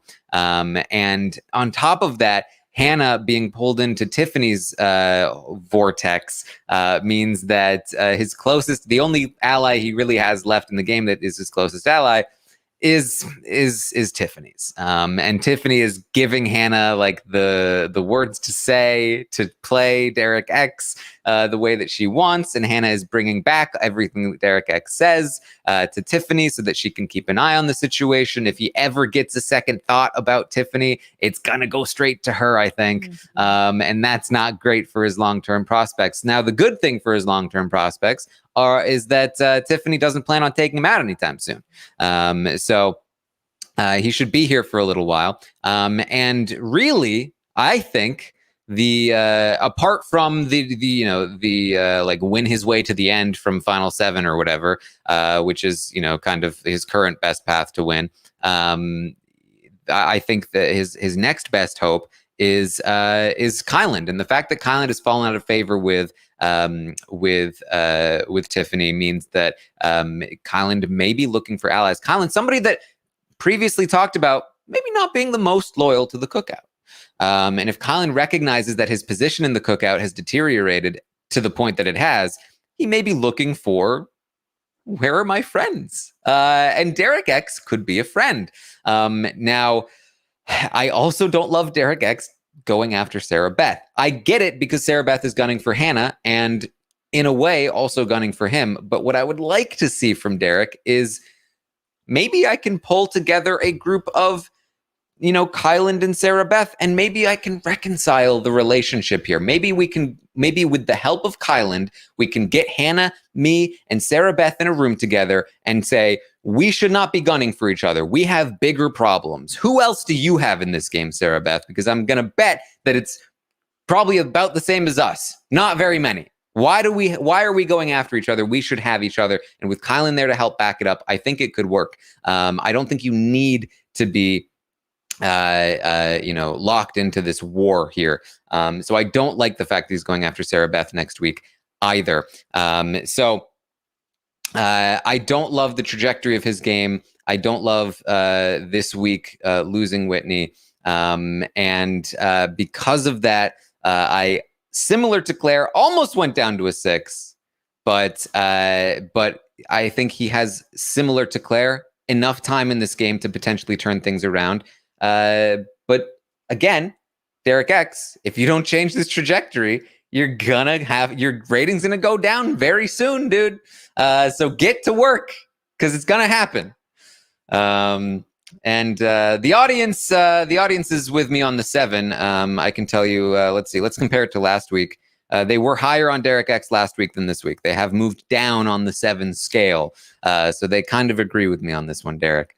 All right, Pooya, what do you think? Yeah, I've written down 7 as well. I feel, I guess, less down on DX and his prospects here. Ultimately, I know that Whitney could have been a ace in the hole for him, potentially a number for him, but Whitney has been drowning, and I think the good thing is he let it go quick. I mean, I understand that it was between, it's Chada versus Whitney. He's gonna pick Chad. He makes the right choice here. But no. I think that he's someone that has proven with every passing week that he's picking up more, he's doing more, he's learning, he's getting better situated. I think he's gonna be fine. I think the fact that we can pretty much guarantee he's making the jury is great. Outside of maybe a Derek F HOH win, which I think shame of me to say, but I don't think he's going to win it. I feel like he's going to be fine. I think he's someone who's capable. I think there's many conversations that can be had between now and his inevitable targeting that he could shift the tide. But we have to see it. The one thing I didn't like this week, the one thing I didn't really like is that he pushed to win this comp this week. Despite maybe not really wanting to win it. Or needing to win it. I feel like that I didn't really like, but I'll allow him. It's fine because Christian still turns out to be the biggest target of them all. Also, he is the chosen one, Taran. Derek X is the king slayer. He's been decreed that he has to be the one to take Christian out. No one else can do this. He has been given the sword, so he has to be there. And for that storyline purpose, he maintains that stuff. All right, Melissa, what do you think? Yeah, I agree with you guys. I do think that, he is losing Whitney this week, which is bad for him. However, I do think that even though he's possibly in a dangerous spot moving forward, the people in the alliances that I want to say matter the most, but I don't know. I don't know if that's the exact wording I want to use, but I guess like the people who are calling the shots in the alliances want to keep him around for longer, aka Tiffany. She likes him. She wants to work with him. Hannah wants to work with him. Claire likes him. I feel like he's got a lot of ends with a lot of people. And I do think, though, that they need to figure out this Sarah Beth thing if he and Hannah want to move forward. And, we just have to see how it all plays out with Hannah and Tiffany because, I would hope that Hannah isn't putting all of her eggs in one basket with Tiffany and is instead kind of like, okay, I've got these 2 people working for me and kind of keep them each on the line. So that way she has 2 possible final 2s. I don't know. But we'll just have to see how this goes. But yeah, I am really impressed with how Derek X has really gotten a handle on the game itself. And so I do think he's a really smart guy, and I have faith that he's going to be able to figure this out. But I do think that losing Whitney as an ally is not great for this week. But, he isn't in a bad position moving forward, especially because people want to keep him around to go after Christian. So that's a 7. All right. Let's move on to Hannah then. Hannah, an interesting case here. She is on the block, but in many ways, her position has almost improved. And not almost, actually. Her position has improved, but she's on the block. So let's talk about that. I can tell you that the audience, sorry, I dimmed, it's still on my laptop and it's going to die, so I dimmed my screen. The audience gave Hannah a 6 this week, same as last week. Actually, let me see what well, this is like the exact same rating, actually. Almost the exact same rating as last week. So interesting positioning there. Pooya, how do you feel about the 6 for Hannah? I had Hannah at a 6 about 15 minutes before we went live, and I changed that rating. because you are right. She is on the block, and from the block has only improved her game, only improved her trajectory. And let's not forget the very respectable job she did with Christian to try and not be put on the block. She was very close. Like you said, she took her foot off the gas. Had she known she had a chance, I think she could have completed that. Didn't. That's fine. However, since then, what has happened?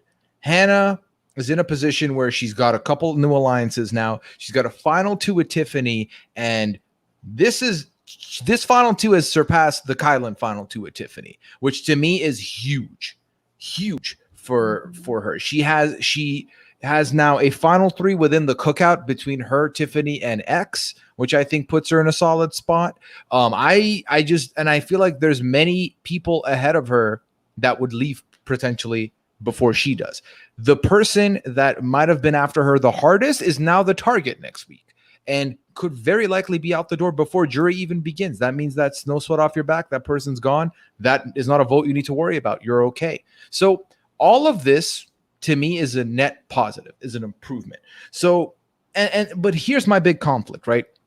I feel like I wanted to give her a 6, but she was already a 6. And because of the net positive, I have to go up. Or at least I want to go up. So I'm going to throw a 7 out here for Hannah. All right. Melissa, what do you think? Yeah, I mean, I absolutely see what Pooya is saying. And I do think that I need to, go up in my score for her because I do think she's in a much better place than she was last week in terms of her positioning in the cookout and, in the house and all that, especially with Tiffany wanting to take her under her wing. I mean, that's huge.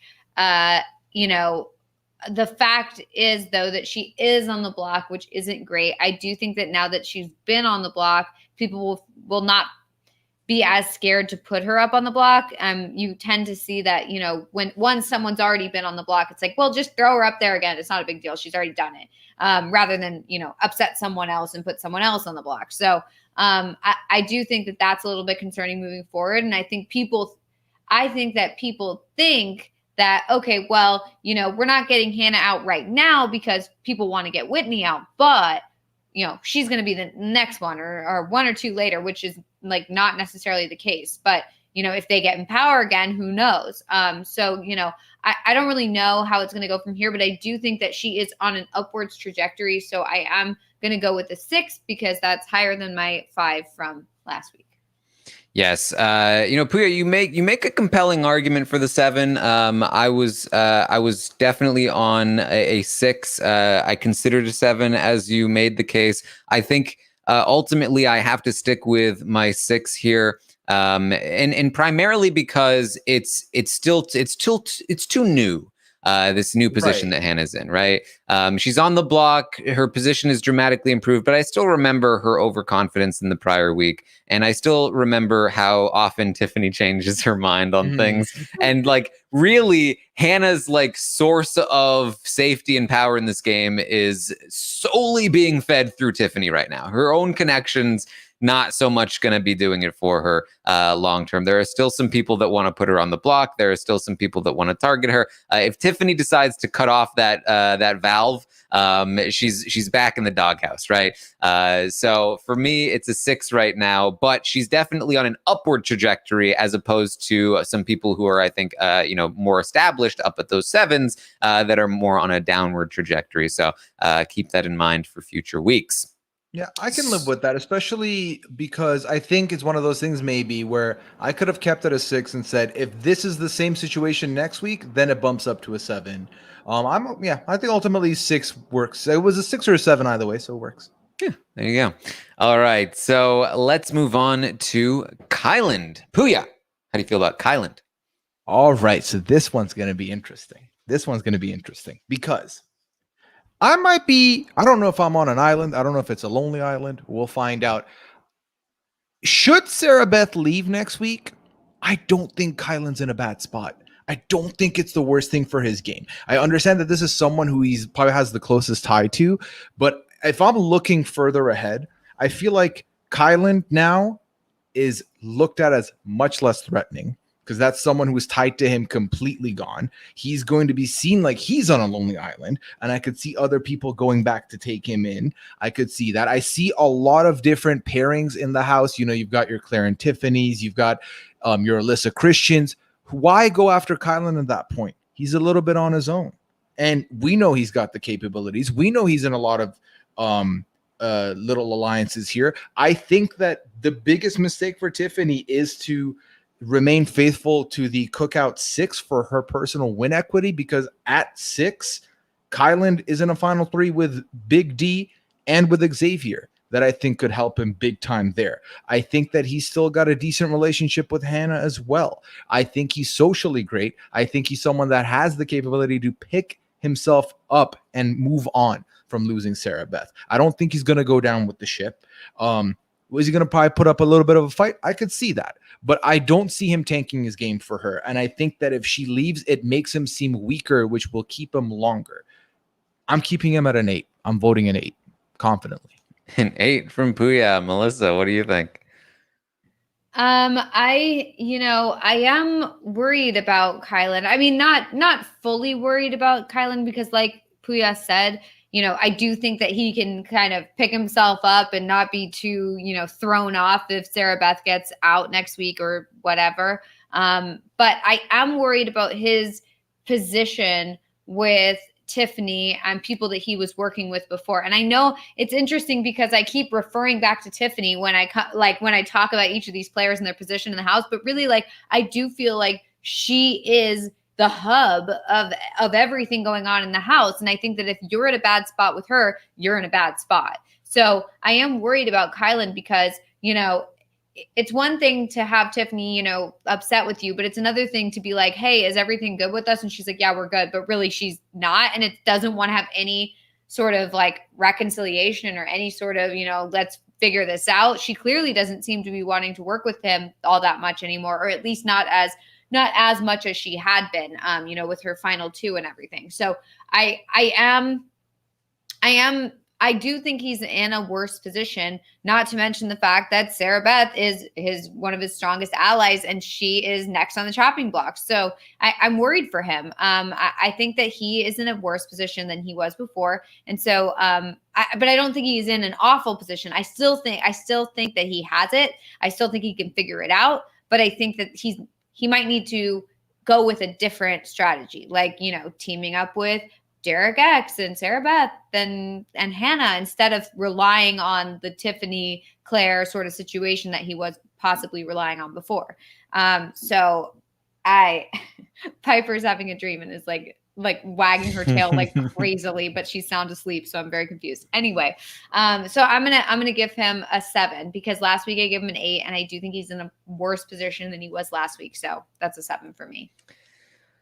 Yeah, it's I'm torn between your 2 scores. For this reason. Last week I gave him a 9, loved the position. And this week I think his position has deteriorated. And that puts him at an 8. I think his position is an 8. I think that it's worse than it was before, but he's still in a great spot because of the cookout, and because he still has a lot of outs. He hasn't even lost Sarah Beth yet. He might not. She could win. He could win. Somebody else who's not targeting her could win. She could win the veto. Plans could change. Lots of things could happen. Sarah Beth, all of a sudden, not the person who leaves next week. And he finally has a chance to catch back up. And we know he's capable of doing pretty well when it comes to that. So positionally, I think that this has been a bad week for him. But similar to Hannah, it's pretty fresh. It's recent bad, and he could absolutely bounce back from it. But I also want to punish him this week for the gameplay, because I think that this is partially his fault. And I think, in terms of rating this week's gameplay, I think that also deserves a docked point, because he's really let himself go into this position by taking his hands off the wheel and letting fate take its course. And so I feel like I'm inclined to go to the 7, but then I look at my other ratings, and Claire and Derek X are 7s, and he's in a better position than them pretty substantially. So It's really a tough call for me. I think ultimately, for the sake of making the ratings make sense to me, I have to forgo my punishment for Kyland and give him an 8. But I'm watching you, Kyland. Wow, it seems like you're watching everybody. I'm watching a lot of people because I genuinely feel like this week a lot of people took hits to their game. Kylan took a hit. Yes. Derek X took a hit. Yeah. Claire took a hit. A lot of these people took hits to their games, but it's just 1 week, and they still have a chance to bounce back from it. If they don't, if next week goes the way that Tiffany wants and it continues along this path and it doesn't change, then it's gonna get locked in and they're gonna really start to feel the hurt. But right now it's still just a surface wound, and they can keep on going here.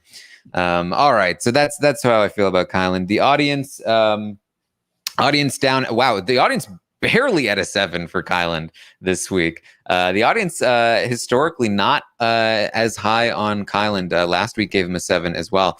But this week, I think last week was almost an 8. This week, nearly down to a 6. So look at that from the audience. Let's move on to Sarah Beth. Melissa, what do you think about Sarah? Oh, I think it's unfortunate because I do really like Sarah Beth a lot, and I think she's really smart. I think that she is a good player, and I want her to go further. But I'm really worried about her. I think that she made some serious errors this week. I think that she really should not have pushed so hard. And if she's going to push so hard on something, the reasoning behind it needs to be that Hannah is bad for all of your games. Like, I don't see how you don't see this, like she's this, that, and the other thing. This is why for you guys, you need to take her out. And instead, it's just, oh, this is why I want her to go. And she's bad for my game. And I'm worried about me and everything's about me. And that's what's, even if it really is all about you in this game, you need to pretend like it's about all of you. It's not about me. It's about you guys. And I'm doing this for the team. And I want to make sure that we're all in a good position. And she just didn't play that right, I think. And so, that's really unfortunate. And I think it also put her in such a bad spot, with Tiffany and all the other members of the cookout. And I think that,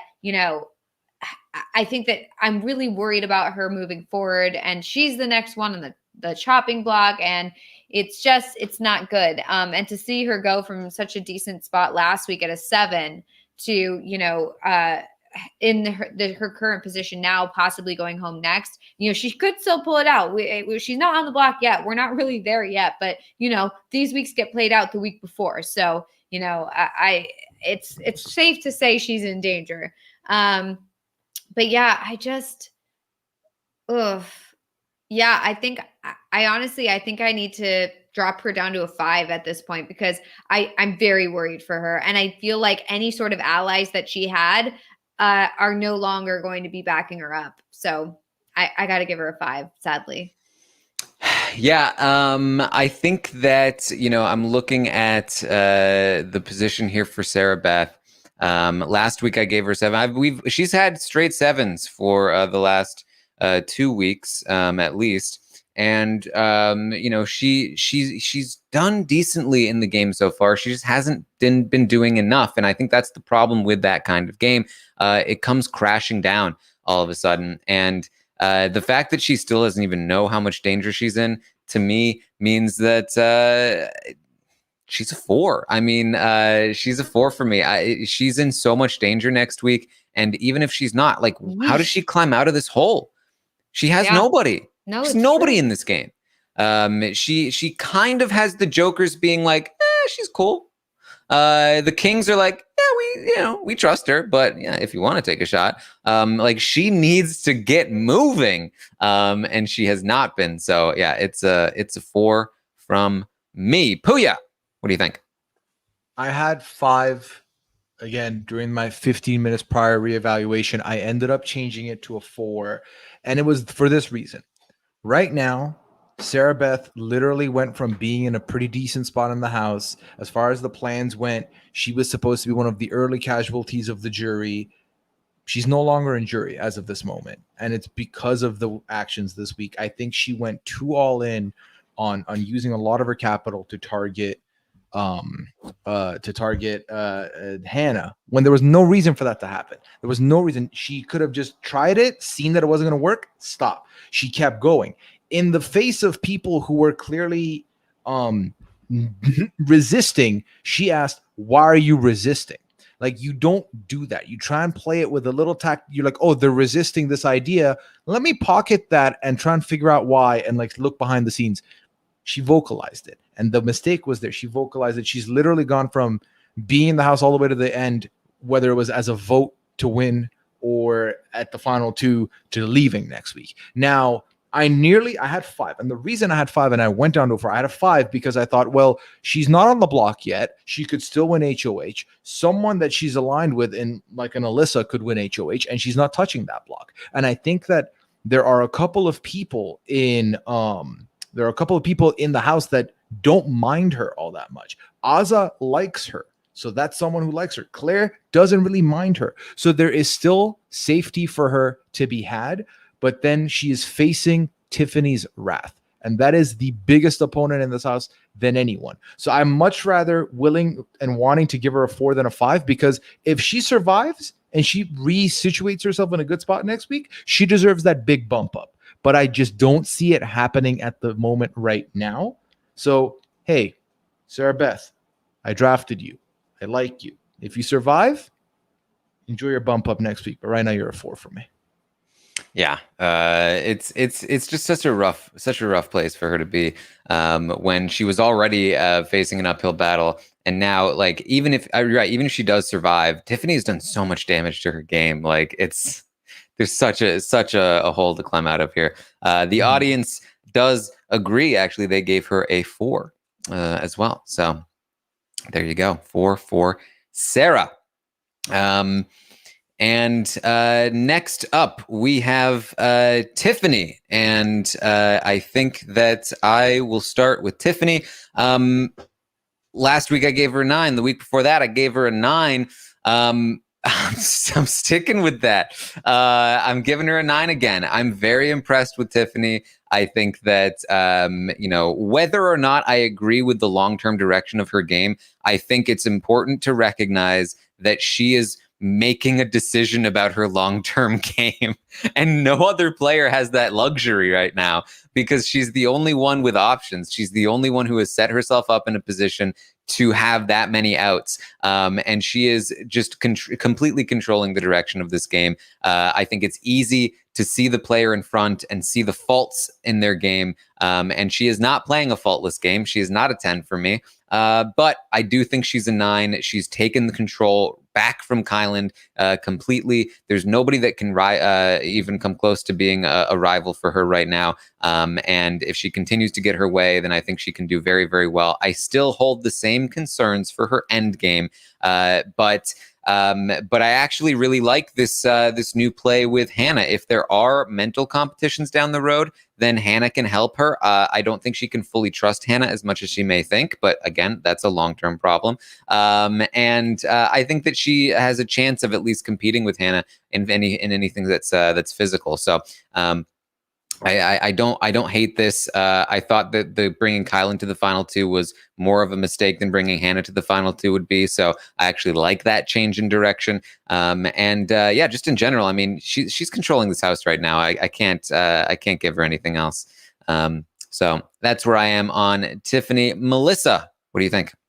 Yeah, I mean, I'm always impressed with Tiffany. I mean, clearly every rating I've given, I'm like, well, what does Tiffany think about them? So, clearly she's doing a good job. And I am, very impressed with their game. I think that I'm a little concerned, like we talked about earlier, with her, kind of willingly giving up allies and kind of thinking about cutting them way too early. I think that she should be, hanging on to as many allies as she can.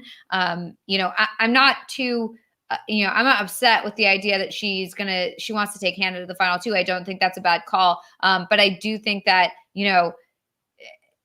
throwing your allies to the wayside, immediately after jury is really not a great idea. So, I'm worried about that. The whole thing with Kylan this week, that wasn't handled particularly well. I think, even if you're upset with him, then you still kind of should keep him thinking that everything is cool. And instead she made it very clear that it's not cool. And then when he tried to talk to her about it, was like, no, we're fine, but really was not fine. And I think that that's not super great.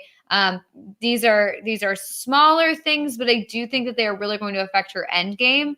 And that's what concerns me. So I do feel like she's playing the best game in the house right now. However, I don't think she's playing for me a better game than she played last week. So I'm going to stick with my 8.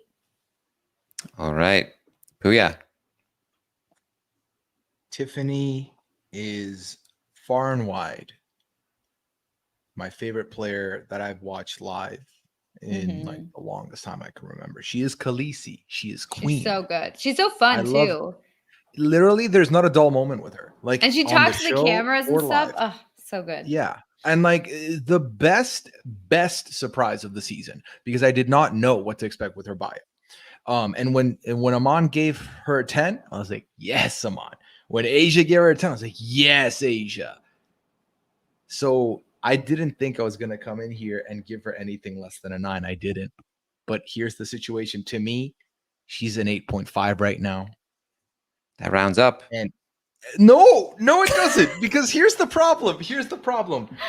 Because Tiffany has such forward thinking, because Tiffany plans so far ahead and has the luxury to do so and does it very powerfully, I have to judge that thought process and that planning when I'm rating her. Some people are going week to week, and that's what I'm judging them on. But if her plan truly is what it is right now, of I'm going to cut Claire right out the gate when we get to jury, and then in one round Christian goes, then it's Derek X, and then goes to the end with the cookout, I don't think they let her get to the final 2. I think they will cut her right then and there. She will not make it to the end, and that is a problem for me because I love her. I want to see her win. She's in my top 2 of people I want to see win. So, oh my God. Here's the thing. Okay, the other thing is in the event that her mind changes, and her mind has changed. She's been thinking a lot, so her mind has been changing. None of this is set in stone. It's all speculative. She could wake up next week and be like, I'm good. I'm not going to do the thing. You know what? I'm riding with Claire. I want to make it there, and then I'll see what happens. I feel like Tiffany's taken a lot on her shoulders by pretty much wanting everything to be the exact way she wants it to be and wanting the narrative to be what she wants it to be. And I love that narrative. I'm the number 1 subscriber to that narrative. But I don't think it's the winning choice for her. Let me ask you a question. Please do. In week 4 of Big Brother 22, did you anticipate that there would be 2 people in the final 3 who would be willing to take Cody to the final 2? No. That's all. It's just a question. Damn it. Now, if I say a 9, they'll be like, well, Taran convinced him. Yeah, you can't let Taran get away with that. No. They'll be like, wow, Taran's so good. He'd win Big Brother, no question. Did you see what he did to Pooya? I have to stick to my guns. I'm going 8. I have to do it. All right. I have to do it. Yeah, see, now look at that, though. Now look at that. I convinced Pooya to go to an 8. Okay, I'm going 9. I'm actually leaving the call. No. I'm flipping a coin. Do I have a coin? I'm flipping a coin. I'm actually flipping a coin. Oh, my God. Yeah, okay, that's it. It's an 8. Let's lock it up. It's an 8. All right. I can't wait to use this clip in the future. Right. Yeah. Well, good thing is I didn't put a stick of chapstick on the line. So no, you didn't. All right. Well, the audience is not with me on this one. They are with you guys equally. Cannot see the vision of Tiffany. They are all on the wrong. You are all on the wrong side of history. I'm okay. I would love to be wrong. I genuinely, nothing would make me happier if she proves me wrong. I would love that so much. All right. Well, the audience gave her an 8 as well. So it's going to be an 8 for Tiffany this week. The lowest score all season long for Tiffany, which really I think is wrong. I think that her game is as strong as ever this week. You're wrong, Karen. Definitely You're wrong. stronger than week 1. But all right. I'm outvoted on this one. You're wrong. All right. Let's move on to Whitney. Let's talk about Whitney. The audience gave Whitney a 2. The person going home got a 2 for the first time in a couple weeks. Look at that. I think it's hard because it's this is a hard one because it's like there's nothing that she's done necessarily that's like, oh, she's a one player, she's terrible, whatever. It's just like this just happened. She was next on the, you know what I mean? Like, it's hard because it's like, for me, I want to give ones to people who like really made a mistake and they did this to themselves. Whereas like, I don't feel like she has made any serious errors that put her on the block like this. I mean, yeah, obviously she could be fighting right now to stay, but at the same time, it's like, I don't think she's a bad player, but I do think, and okay, I have a question for you, for both of you. Do you think that if Whitney were to fight to stay, fight to stay in the house, do you think people would vote Hannah out and keep Whitney? I feel like she has no chance, even if she were to fight. Right? It's like I just don't see, and I don't think that's on her necessarily. I think that like there are a lot of factors going into the fact that people want to keep Hannah around. I don't know. I feel like it's hard for me to. I don't know. I want to go last. Melissa's going last. It's just like it's one of those things where it's like under any normal situation, we'd be like, well, she's on the block, but you never know. She could stay, and we'd give her a 2. But in this house, it does seem like, okay, it's a foregone conclusion. Once they're on the block and they've picked the target, there's no turning back. This is it. She's a 1. She's going home. Right? Like it just feels weird. It's been an interesting season with regards to evictions here because you look at it, Frenchie kind of like decided, well, I need to be the martyr. I need to lay down and die. So that's what's going to happen. But then I'm going to like talk to people left and right a little bit, but that's it. Brent was convinced that he was the king of everything and was going to look at Xavier in the face and be like, checkmate. And then Derek F made himself dead to Taran by spoiling that. Then you have Whitney, who, for me, this is how I'm going to calculate it. How many times did I hear the word or the name Whitney on the live feed updates this last week? Not that many. And it's her eviction week. I feel like she's not really out here putting in the work. Like she just isn't. Now, is she in a position where she should be getting all 4 ones? Probably not.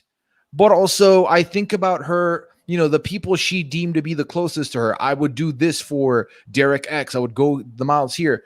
She had the wrong read completely. She felt completely secure and was completely wrong. So I do not expect her to get an average 1, but giving her less than 2, folks. I'm giving her a 1. Give her the 1. Give her the 1. Are you giving her 1 just so that you could do the less than 2 thing? Listen, props are magic, okay? And that's what we're doing here. Give her it. Give her it. I'm going to give her the 2, and that's because I really do try to avoid the 1 unless I really feel like it's an all-time bad play. They did it to themselves. I don't think that's the case for Whitney. I think that she is laying down and dying, but she really never had a shot to begin with. And if she recognizes that I can't fault her that much, I would probably give her, I'd feel better about a 2 or maybe even give her a 3 if she was fighting hard. But it's a 2. I mean, she's not Brent. She's not Frenchie. Like those are perfect examples of 1s. Whitney, not so much. So yeah, I gave her the 2. The bar is so low after those 2 boots too, that like literally all you have to do is have a pulse and not be complete garbage in your game management, and you can muster up a 2 pretty much. Yeah, I think it would have been funny to have like every remaining person who leaves like have just a 1 as they leave because it's like a foregone conclusion that they're going. Whereas like normally it's like, oh, we don't know till like eviction day who's going home, right? But this season it just feels so different. But yeah, I do agree with Taran on this one in that I agree about I try to reserve the one for people who really don't really are just like they've done this to themselves. And I don't feel like that's really Whitney's situation. I do think Whitney is like, as much as it's like, well, we want to see her fight. It's like, well, what good will that do in this situation? So I do have to give her the 2 just because, you know, I want to keep my 1s for the real ones. 1s for the real ones. Anyway. But yeah, so yeah, I'm just giving her 2. All right. So a 2 for Whitney. Finally, let's talk about Xavier. Pooya, what are your thoughts on X? That's my guy, man. That's my guy. So here's the thing. I've heard you mention this, and I think I kind of subscribe to it, where I would have argued first couple of weeks, yes, X is playing a great game, but it's not, and I mentioned this earlier, not the modern day best game to play. He's playing the game that was great in like the Middle Ages, potentially. However, in a game like this, at any given moment, a specific new gameplay might emerge as one of the better ones. I love Xavier so much. I drafted him. He's one of my favorites. I mentioned top 2. He's in my top 2 alongside Tiffany. I think that his situation is pretty decent. He did start out the week horribly. He lost the battle against Sarah Beth. That wasn't looking good for him. Luckily, the rest of his alliance could swap the tides out and help him out, Tiffany being a big part of that. So I think moving forward now, where is he? What's his situation? He is good with anyone in the Kings. He's got them. He's in this new 5-person alliance that he was brought in as the 5th for, but he already kind of had those connections anyways. The only person that might be a little bit not into him is DX in my books from the ways I'm looking at it. I've mentioned this earlier, but with the cookout, should he get to the final 6 with the cookout, he's in 2 final 3s in that 6. He's in a final 3 with Tiffany and Chada. He's in a final 3 with Big D and Kyland. I like that for him. And I think he has the capability of being in a good place with Azza as well. Is he going anywhere next week? I don't believe so. Is he going to be in the jury? I believe so. He's only improved on his spot. Now, it's not the best. He still needs to do a little bit more. But let's start pushing the tide back. Let's put him back up where he was. I'm giving him a 7 for this week. All right, Melissa, what do you think?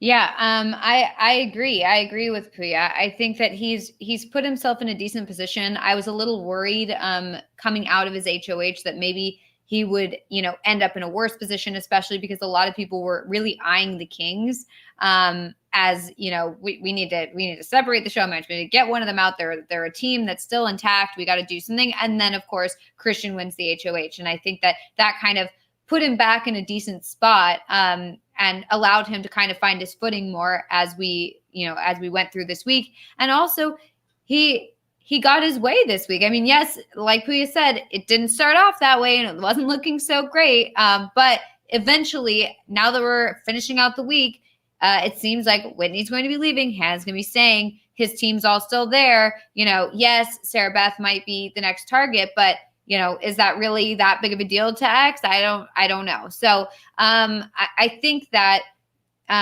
you know, he's in a better spot for me than he was last week. So I'm going to go to a 7 for him. All right.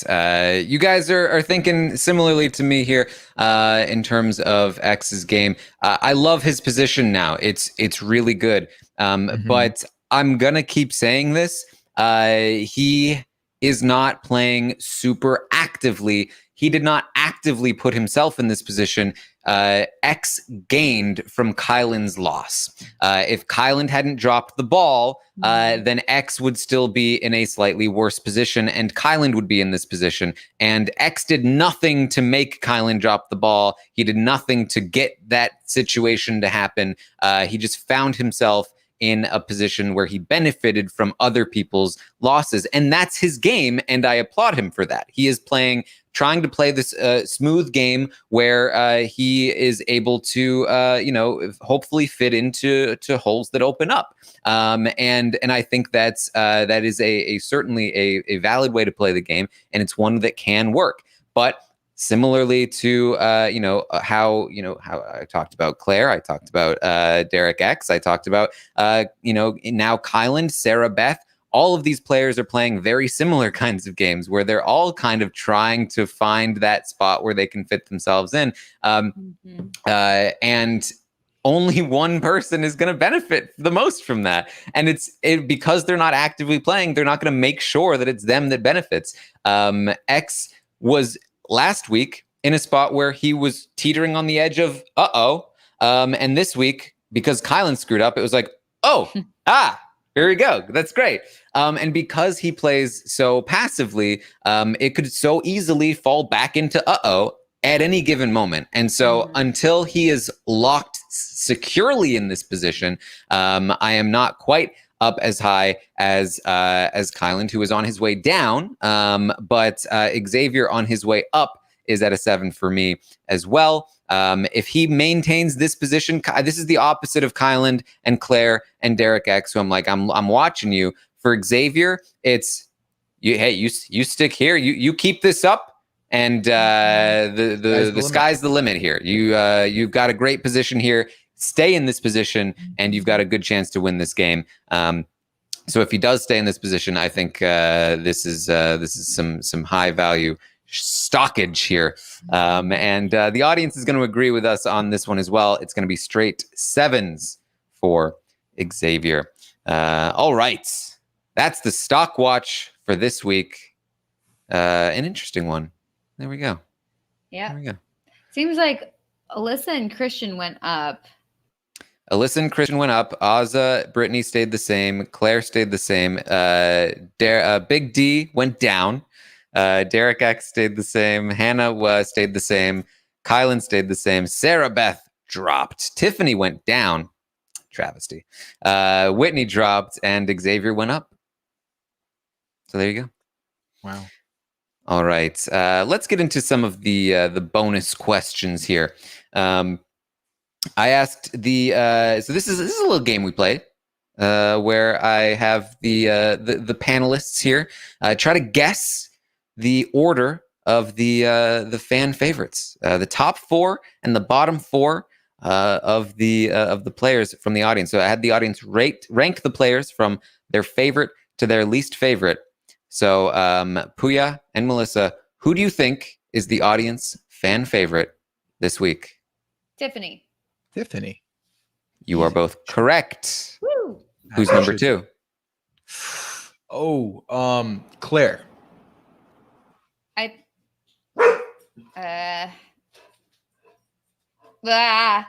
think it's Derek X. Melissa takes a lead. It is What Derek about Derek X? X. Okay. Who's number 3? Oh, I'm doubting everything now. Claire? No? I think it's Hannah. Pooya ties it up. It is Claire. Ah! Boom. Who is number 4? Hannah.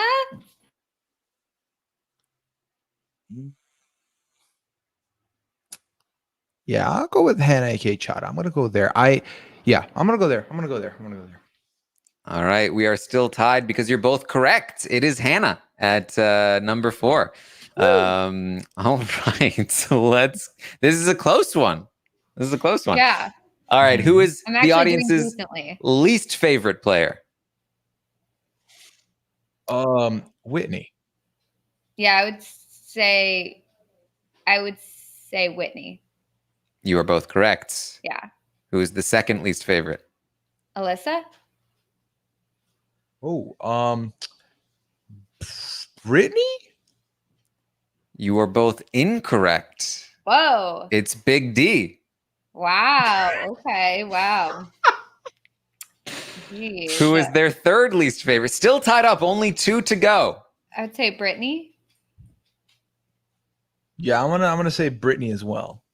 You are both correct. Ah! And then Alyssa. Okay, fourth least favorite. Melissa says Alyssa. Melissa says Alyssa. Damn, this list is hard to look at. Let's end on a tie. I'm gonna go Alyssa as well. You are both incorrect. What? For the tiebreaker, can you guess the correct fourth least favorite? What? This is it's like, who's the worst? Pick them. I'm like, Kristen? okay. Let's see. So you're picking Christian. I'm gonna go with. Oh my god! I Or can't maybe believe I'm Azza? about to say this. I'm gonna pick Azza. Melissa, I'm going to need a final answer. I feel like, okay, so like if I feel like I could say Christian because then one of us would win, but Mhm. I could say Azza so that none of us can win. And I don't know which one I want to go with. Maybe I'm gonna go with Azza. I'm a saboteur. Melissa gave away the win. It was Christian. Darn it! Oh man! All right. One final tiebreaker question. Who is the audience's fifth favorite? Who's in fifth place on top of the board? I don't even know who's left. Kyla. Claire.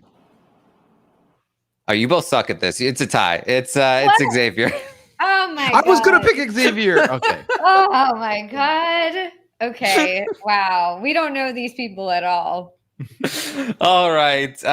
It goes Tiffany, Derek X, Claire, Hannah, Xavier, Kylan, Sarah Beth, Alyssa, Azza, Christian, Brittany. Oh, Big did we D, already say Claire and I Whitney. just said Claire again? Yes, I think you did, thought I would yes. win. Yeah. Got No, it. didn't Got win. it. Yeah. Well, you know what, Pooya, you still didn't win, even though I messed up like that. Oh man, Melissa, you said Christian right away, and then Pooya gave a different answer, and I was like, "Wow, Melissa's gonna win for like the first time ever." Ugh. And then you tossed it away. Yeah, I don't understand what people like apparently, because my list would be so different from everybody. So I guess I'm just trying to figure out like what the people like or don't like, but apparently that's way off of what I like or don't like. So who knows anymore? All right. Well, I asked the audience to rate the episodes this week, and they rated the episodes a 6.8 out of 10. Down from the 7.0 of last week. I asked them to rate the feeds a 7.2, down from the 7.4 last week. And then the season as a whole so far, an 8.2, down from the 8.3 so far, or last week. So some slight degradation on the scores this week, but nothing major overall. I asked the audience to rate the competitions this week. And they gave them a 6.8, down from the 7.3 last week. Competitions were, I think they're still honestly fine. But last week they were really good. I asked them to rate the team twist a 7.3 this week, 7.4 last week. So still pretty good on the team twist. The wild card competition twist, the decision that Claire had to make, a 7.0 this week, up from the 6.5 last week. They liked this safe until jury decision. So in general, people feel pretty similarly, maybe just a little bit lower on this week than last week as a whole, probably because it's a somewhat similar kind of week overall. Yeah. So, I asked the audience, who is the best person for Xavier to, this is last week. I was like, how did Brent win? Did I accidentally put Brent in there? Who is the best person for Christian to have targeted for his game? And with 24% of the vote, the audience said Hannah was the best target, though still 18% said Whitney was the best target. I'm going to disagree with actually both of those answers. Hannah would have been a fine target just because it would have outed the cookout, but in reality, I would have liked to see Christian target some of the more heavy hitters. I mean, Kyland, even Derek X. Honestly, targeting Derek X would not have been a bad move for Christian, because just take out anybody that can challenge you in competitions at this point. Mm-hmm. Yeah, and I think that it wouldn't have been outrageous to say, well, I'm targeting you because I think you can beat me, like I think that that's like fine logic to have. Derek X, you've won competitions. Kylan, you've won competitions. Like I'm worried about you guys moving forward, whatever. As long as he's not working with them, like who cares? And that's not that you need to have like a reason necessarily, but then you don't have to say like, you don't have to out any alliances or do anything like that. You basically just say, you guys can beat me and I need to make sure that I'm the competition person, whatever. So I don't think that would have gone too terribly, but I think that this is the safe route, I guess, for him. But I don't know if it's safe or if it's good for his game. All right. I asked, will Kylan's game recover from this Sarah Beth situation? 70% of the audience says yes. His game will recover. This is just a blip on the radar, and he'll come back. But 30% still think no, his game will not recover. So a little bit split there, but the majority does think it will recover. I asked, who do you want to be evicted this week? 85% say Whitney. 15% say Hannah. And then I asked the audience, who do you want to win HOH next week? Can this be the tiebreaker? Who do you guys think the audience wants to win HOH the most next week? I have literally no idea. Yeah. I am between two options, but I'm going to go with Alyssa here. And I'll tell you, wait, let me explain why I would say Alyssa. Let me say why. Up until, I believe now, it's Azza and Derek F. I believed the situation to be Azza and Brittany, and then everything that would have been fun this week would have happened next week, where Sarah Beth is safe. These two are on the block. They're not going to get rid of Azza, so they're going to have to reveal, like do a blind side, reveal the alliance, and Brittany leaves. But I don't think that's what her results would have been, so I'm not sure. That might just be what I wanted, and that specific order. So I don't think that's going to happen. I'm just going to say Alyssa to say Alyssa, though. I'm going to say Sarah Beth, but that's kind of because I would be interested in that. So that it's not an easy week and she doesn't go home. You are both still incorrect. Neither of you deserve to win this episode. Or is it that the audience is incorrect? I think the audience is no, but I'm curious. Here. What did the audience say? The audience says, now I'll give it to Melissa. She was close. Sarah Beth was in second place by only 3%. But number one from the audience is Hannah. They want to see Hannah win this next HOH.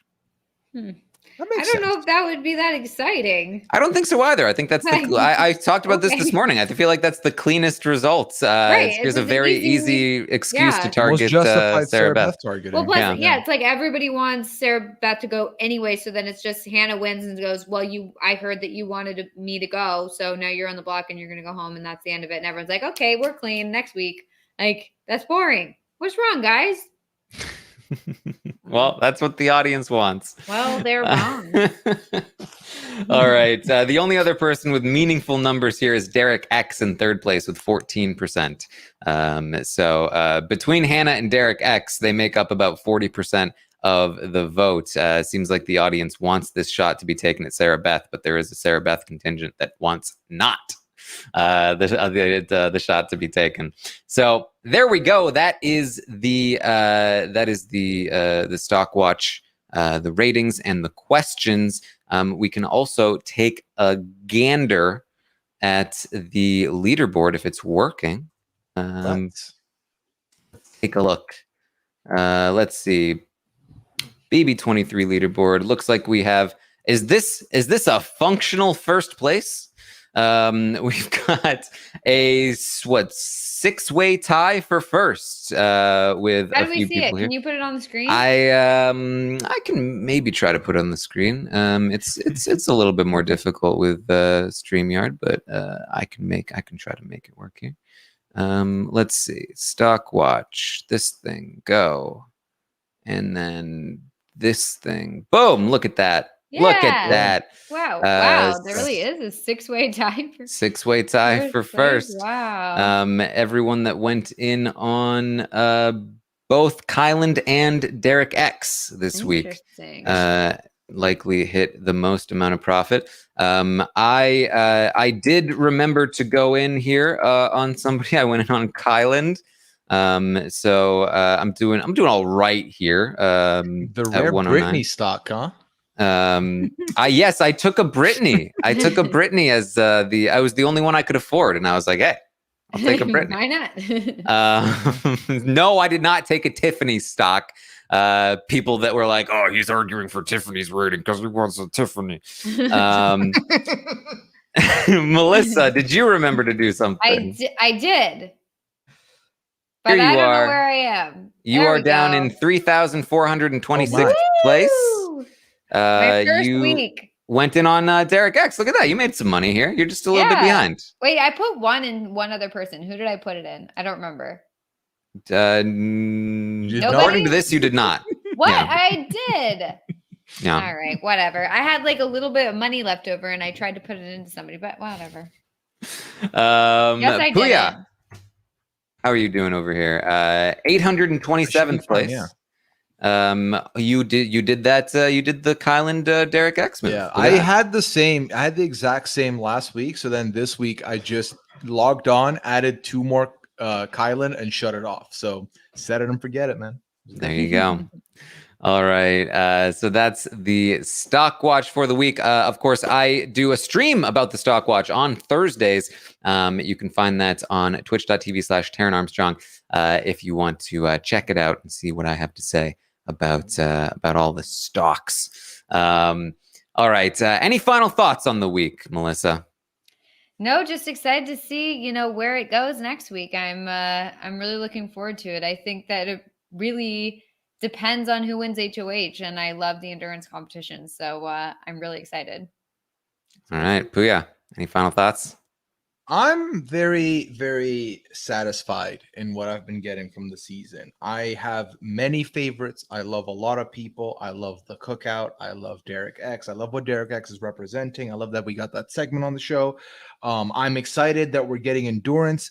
They promised live feeds, but this season they've been really jerking us around with these live feeds getting cut. So I'm going to take that with a grain of salt. I'm not going to 100% believe it until I'm watching it, but I'm very excited for the endurance HOH.